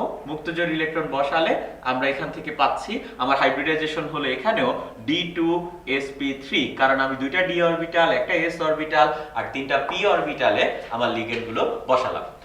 আমরা এখন একটু অন্যরকম ভাবে চিন্তা করব। আমাদের মনে হচ্ছে যে সব সময় তো জোড় সংখ্যক ইলেকট্রন থাকা লাগবে। যদি বিজোড় সংখ্যক ইলেকট্রন থাকে তখন অ্যাকচুয়ালি কি হবে? অর্থাৎ এখানে যদি 6টা ইলেকট্রন না থেকে আমাদের যদি 5টা থাকতো তখন আমরা কি করতাম সেটা বোঝার জন্য আমরা যেটা করতেছি যে K3FeCN6 পটাশিয়াম হেক্সাসায়ানোফেরেট 3, আগেটা ছিল পটাশিয়াম হেক্সাসায়ানোফেরেট 2, তার ভিতর কি ধরনের হাইব্রিডাইজেশন হয় সেটা বের করব। এখানে আয়রনের চার্জ সংখ্যা হলো Fe3+। আমি সবার আগেই Fe3+ এর ইলেকট্রন বিন্যাস বের করি, সেটা আসবে গিয়ে 3d5। অর্থাৎ আমাদের d অরবিটালে ইলেকট্রন আছে গিয়ে 5টা এবং আমরা জানি লিগ্যান্ড কি করে, লিগ্যান্ড এই 5টা ইলেকট্রনকে কম্প্রেস করবে। 5টা ইলেকট্রনকে কম্প্রেস করলে আমি কিভাবে লিখতে পারি 5টা ইলেকট্রনকে? সর্বনিম্ন 3টা ঘর দখল করবে যখন আমার 5টা ইলেকট্রন কম্প্রেসড অবস্থায় থাকবে এবং আমাদের লিগ্যান্ড আছে গিয়ে 6টা। যেহেতু লিগ্যান্ড 6টা, মুক্তজোড় ইলেকট্রন 6টা, যেহেতু মুক্তজোড় ইলেকট্রন 6টা, আমি সিরিয়ালি বসাতে থাকি 1 2 3 4 5 6। অর্থাৎ আমি দেখব আমার হাইব্রিডাইজেশনটা হলো D2sp3 এবং এই D2sp3 এবং এই D2sp3 এর মাঝখানে কিন্তু পার্থক্য আছে। দুই প্রকার যৌগের একই সংকরণ হলেও তাদের ম্যাগনেটিক ধর্মে পার্থক্য দেখা যায়। কেন?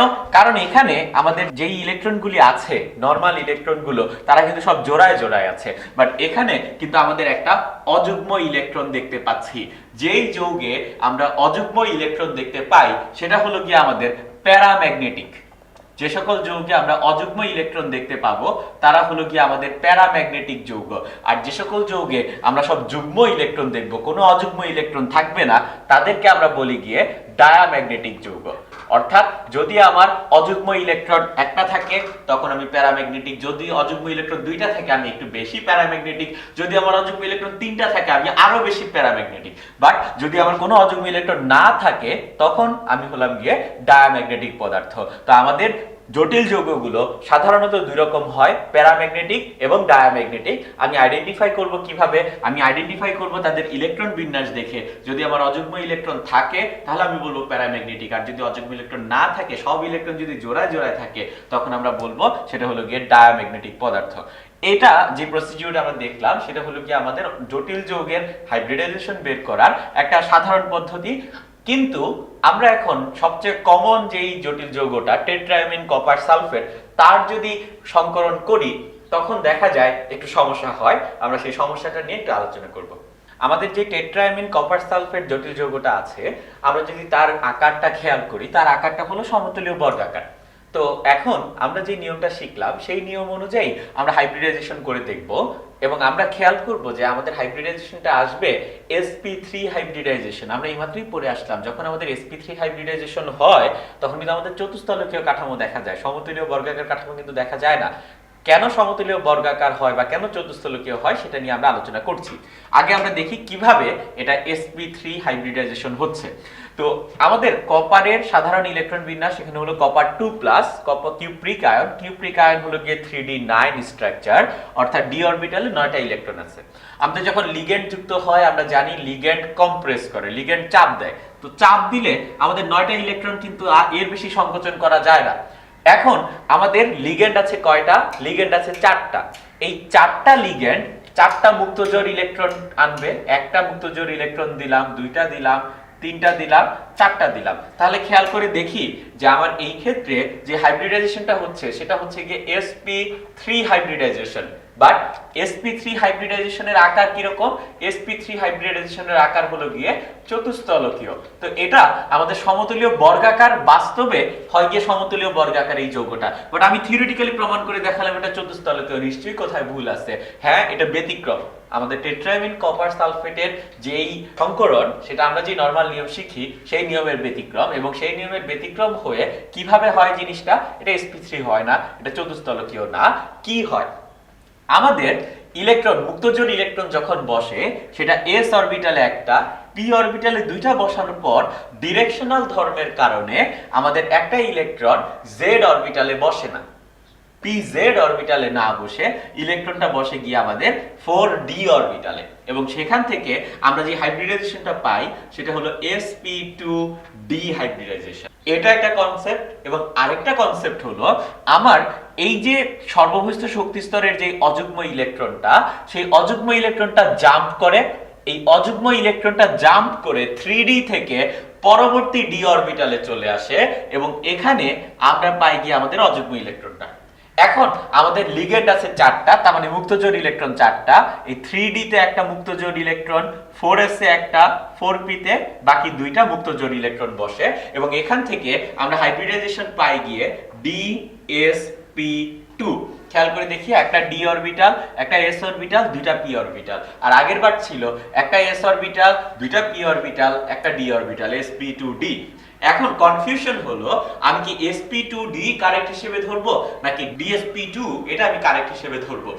এই ব্যাপারে যেটা আমরা ধরি যে sp2d এর প্রায়োরিটি বেশি, sp2d এর মানে সঠিক হওয়ার প্রবাবিলিটি বেশি। কারণ কি? কারণ যখন dsp2 হচ্ছে তখন আমাদের একটা ইলেকট্রন জাম্প করছে 3d থেকে 4d তে, অর্থাৎ তৃতীয় শক্তি স্তর থেকে সে চতুর্থ শক্তি স্তরে চলে যাচ্ছে।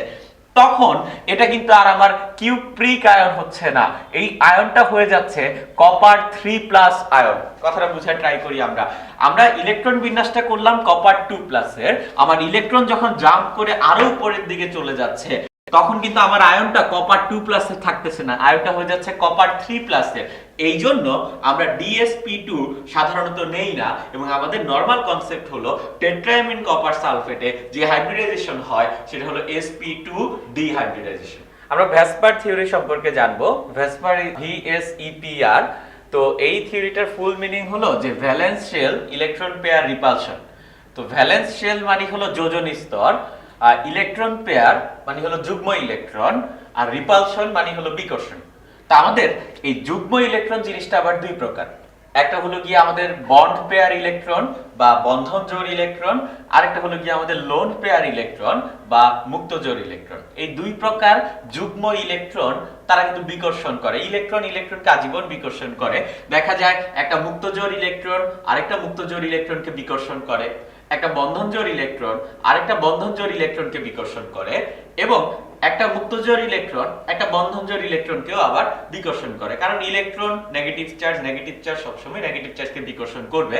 বাট ভ্যাসপার থিওরিটা যেটা বললো সেটা হলো যে আমাদের মুক্ত জোড় ইলেকট্রন দুইটার মাঝখানে যে বিকর্ষণ বল কাজ করবে সেই বিকর্ষণ বলের মান হবে গিয়ে সবচেয়ে বেশি, দুইটা বন্ধন জোড় ইলেকট্রনের মাঝখানে যে বিকর্ষণ বল কাজ করবে সেই বিকর্ষণ বলের মান হবে সবচেয়ে কম, এবং একটা মুক্ত জোড় এবং একটা বন্ধন জোড় ইলেকট্রনের মাঝে যে বিকর্ষণ বল কাজ করবে সেই বিকর্ষণ বলের মান হবে মাঝামাঝি। তো এই থিওরিটা দিয়ে আমরা অ্যাকচুয়ালি অণুর আকৃতি ব্যাখ্যা করতে পারি।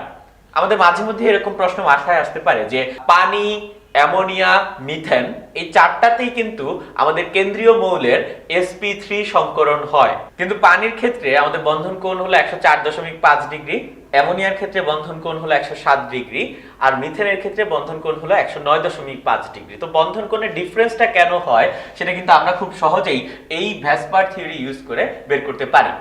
sp3 সংকরণ যখন হয় তখন কিন্তু বাই ডিফল্ট রুল হলো যে 109.5 ডিগ্রি হবে গিয়ে আমাদের বন্ধন কোণ, কিন্তু পানি আর অ্যামোনিয়ার ক্ষেত্রে এই নিয়মের ব্যতিক্রম দেখা যায়, বাট মিথেন এই নিয়ম মেনে চলে। তার কারণটা কি আমরা দেখি। আমরা এখানে তিনটা গঠন দেখাতে চাচ্ছি, যে এখানে হলো কি আমরা মিথেনের গঠন দেখালাম, এখানে আমরা অ্যামোনিয়ার গঠন দেখালাম, আর নিচে আমরা হলো গিয়ে পানির গঠন দেখাচ্ছি। তো যে আমরা যদি এখানে দেখি যে মিথেনের গঠন, এখানে যে চারটা বন্ধন তৈরি হচ্ছে, চারটা বন্ধনে চারটাই আমাদের বন্ধন জোড় ইলেকট্রন বা বন্ড পেয়ার ইলেকট্রন, কোনো মুক্ত জোড় ইলেকট্রন নাই। ঠিক পাশে আমরা অ্যামোনিয়ার গঠনটা দেখতে পাচ্ছি, এখানে আমরা এই দুইটা ইলেকট্রনের দিকে যদি তাকাই, এই দুইটা ইলেকট্রন তারা কিন্তু বন্ধন গঠন করছে না, তারা যেভাবে আছে সেভাবেই থাকতেছে, তাদেরকে আমরা বলি মুক্ত জোড় ইলেকট্রন। যে সকল ইলেকট্রন বন্ধন গঠনের সময় সক্রিয় থাকে না তাদেরকে আমরা বলি মুক্ত জোড় ইলেকট্রন। আর এখানে বন্ধন জোড় ইলেকট্রন তিনটা আর মুক্ত জোড় ইলেকট্রন একটা, দুইটা ইলেকট্রন, বাট আমি বলতেছি যে মুক্ত জোড় ইলেকট্রন একটা আর মুক্ত ইলেকট্রন কিন্তু আমাদের দুইটা। তো এখানে মুক্ত জোড় ইলেকট্রন একটা আর বন্ধন জোড় ইলেকট্রন হলো গিয়ে তিনটা। আর পানির গঠনে আমরা যদি দেখি, এখানে আমাদের বন্ধন তৈরি হচ্ছে দুইটা, সুতরাং আমার বন্ধন জোড় ইলেকট্রন দুইটা, আর দুইটা ইলেকট্রন ফ্রি পড়ে রয়েছে, তাদের কোনো ব্যবহার নাই, তাদেরকে আমরা বললাম মুক্ত জোড় ইলেকট্রন। এখন এই লোন পেয়ার, বন্ড পেয়ার বা মুক্ত জোড় বন্ধন জোড়ের সংখ্যা জেনে আমার কি লাভ। এখানে কোনো মুক্ত জোড় ইলেকট্রন নাই মিথেনে, সুতরাং আমরা বলতে পারি মিথেনে আমার এই যে তিন প্রকার বিকর্ষণ বল, তার ভিতর শুধুমাত্র আমার বন্ধন জোড় বিকর্ষণ বল কাজ করে, কারণ কোনো মুক্ত জোড় ইলেকট্রন তো আমার মিথেনে নাই। দ্যাটস ওয়াই আমার শুধুমাত্র বন্ধন জোড় বিকর্ষণ বল কাজ করে। মিথেনের যে চারটা বন্ধন তারা একে অপরকে বিকর্ষণ করে sp3 ডিফল্ট যেই কাঠামো, চতুস্তলকীয় কাঠামো, সেই চতুস্তলকীয় কাঠামোতে গিয়ে ফিক্স হয়, এবং আমরা দেখি যে আমাদের বন্ধন কোণ হয় গিয়ে 109.5 ডিগ্রি। অ্যামোনিয়ার ক্ষেত্রে আমাদের মুক্ত জোড় ইলেকট্রন একটা, বন্ধন জোড় ইলেকট্রন তিনটা, তাই অ্যামোনিয়ার ক্ষেত্রে আমার বন্ধন জোড় বিকর্ষণ বল তো হয়ই, সেই সাথে মুক্ত জোড় বিকর্ষণ বল হয়, কিন্তু মুক্ত জোড় বিকর্ষণ বল হয় না, কারণ আমার মুক্ত জোড় ইলেকট্রন আছে একটা। তো একটা মুক্ত জোড় ইলেকট্রন অন্য আরেকটা মুক্ত জোড় ইলেকট্রন থাকলে, যদি আমার দুইটা মুক্ত জোড় ইলেকট্রন থাকে তখন আমার এই মুক্ত জোড় বিকর্ষণ বল কাজ করবে, বাট অ্যামোনিয়াতে আমার মুক্ত জোড় ইলেকট্রন একটা, দ্যাটস ওয়াই আমার শুধুমাত্র এই দুই প্রকার বিকর্ষণ বল কাজ করে, এবং এই দুই প্রকার বিকর্ষণ বলের জন্য আমার বন্ধন কোণ 109.5 ডিগ্রি হতে কমে দাঁড়ায় গিয়ে 107 ডিগ্রি। জিনিসটা কিভাবে হয় আমরা একটু ব্যাখ্যা করি। ফর এক্সাম্পল, যে এমন একটা যৌগ যার দুইটা বন্ধন আছে, দুইটা বন্ধন আমরা চিন্তা করি, আমার মাথা এটা হলো গিয়ে আমার মুক্ত জোড় ইলেকট্রন, আর আমার দুইটা হাত হলো গিয়ে দুইটা বন্ধন। তা আমি একটা sp3 কাঠামোতে তৈরি যৌগ, তার মানে আমার বন্ধন কোণ হবে 109.5 ডিগ্রি। তার মানে আমার এই একটা বন্ধন আর এই আরেকটা বন্ধন, দুইটা বন্ধনের মাঝখানে যে অ্যাঙ্গেলটা সেটা হলো গিয়ে 109.5 ডিগ্রি। তো মুক্ত জোড় ইলেকট্রন, মাথার যে ইলেকট্রন, সেটা আমার হাতের যে ইলেকট্রন, বন্ধন জোড় ইলেকট্রনকে বিকর্ষণ করবে। তো বিকর্ষণের ফলে আমার দুইটা বন্ধন এরকম কাছাকাছি চলে আসলো, মাথার বিকর্ষণের ফলে হাতের দুইটা বন্ধন কাছাকাছি চলে আসলো। তো যখন দুইটা বন্ধন কাছাকাছি চলে আসলো, বন্ধনের যে ইলেকট্রন, বন্ধন জোড় ইলেকট্রন, তারা আবার বিকর্ষণ করবে। তার মানে কি, আমার হাত বা বন্ধন দুইটা কাছাকাছি আসবে মুক্ত জোড় ইলেকট্রন আর বন্ধন জোড় ইলেকট্রনের বিকর্ষণের কারণে, আর বন্ধন জোড় ইলেকট্রনের বিকর্ষণের কারণে তারা আবার উপরের দিকে উঠবে। কিন্তু আমি যেই অ্যাঙ্গেলে ছিলাম 109.5 ডিগ্রি অ্যাঙ্গেলে, সেই অ্যাঙ্গেলে আমি আর ফিরে যেতে পারবো না। কারণ কি, কারণ এই যে থিওরিতে বললো যে মুক্ত জোড় ইলেকট্রন বন্ধন জোড়কে যতটুকু বিকর্ষণ করে, বন্ধন জোড়কে তার চেয়ে কম বিকর্ষণ করে, অর্থাৎ মাথা হাতকে যতটুকু বিকর্ষণ করে নিচের দিকে নামায়, হাত দুইটা একে অপরকে বিকর্ষণ করে ততটুকু উপরে উঠাতে পারে না। অর্থাৎ আমি যেই পজিশন থেকে স্টার্ট করছি, নিচে নামলাম আবার উপরে উঠলাম, বাট আগের পজিশনে আমি যেতে পারতেছি না, এখানে একটা অ্যাঙ্গেল কমে যাচ্ছে, এবং ওই অ্যাঙ্গেলটা হলো গিয়ে আমার 2.5 ডিগ্রি অ্যাঙ্গেল কমে যায়, এজন্য আমার বন্ধন কোণ হয় 107 ডিগ্রি। পানির ক্ষেত্রে আমার 3 প্রকার বিকর্ষণ বলই কাজ করে, কারণ পানিতে মুক্তজোর ইলেকট্রন দুইটা, তারা একে অপরকে বিকর্ষণ করে। মুক্তজোর ইলেকট্রন প্রতিটা বন্ধনজোর ইলেকট্রনকে বিকর্ষণ করে, আবার বন্ধনজোর ইলেকট্রনগুলি একে অপরকে বিকর্ষণ করে, এবং পানির ক্ষেত্রে বন্ধন কোণ আরো হ্রাস পায় এবং সেখানে আমরা দেখি বন্ধন কোণ হয় গিয়ে আমাদের 104.5 ডিগ্রি। সুতরাং আমরা বলতে পারি যে মিথেন, অ্যামোনিয়া এবং পানি 3 ক্ষেত্রেই আমাদের sp3 হাইব্রিডাইজেশন হয়, কিন্তু তিনটারই বন্ধন কোণ ডিফারেন্ট, এবং এটার মেইন কারণ হলো মুক্তজোর ইলেকট্রনের বিকর্ষণ। এবং এই অ্যাঙ্গেল যে ডিফারেন্ট হয়, এই ডিফারেন্সটা আমরা খুব সহজেই বুঝতে পারি ভেসপার থিওরি অনুযায়ী, যেই থিওরিতে যেটা বলে যে মুক্তজোর ইলেকট্রনের বিকর্ষণের মান নরমাল বন্ধনজোর ইলেকট্রনের বিকর্ষণ মানের চেয়ে বেশি।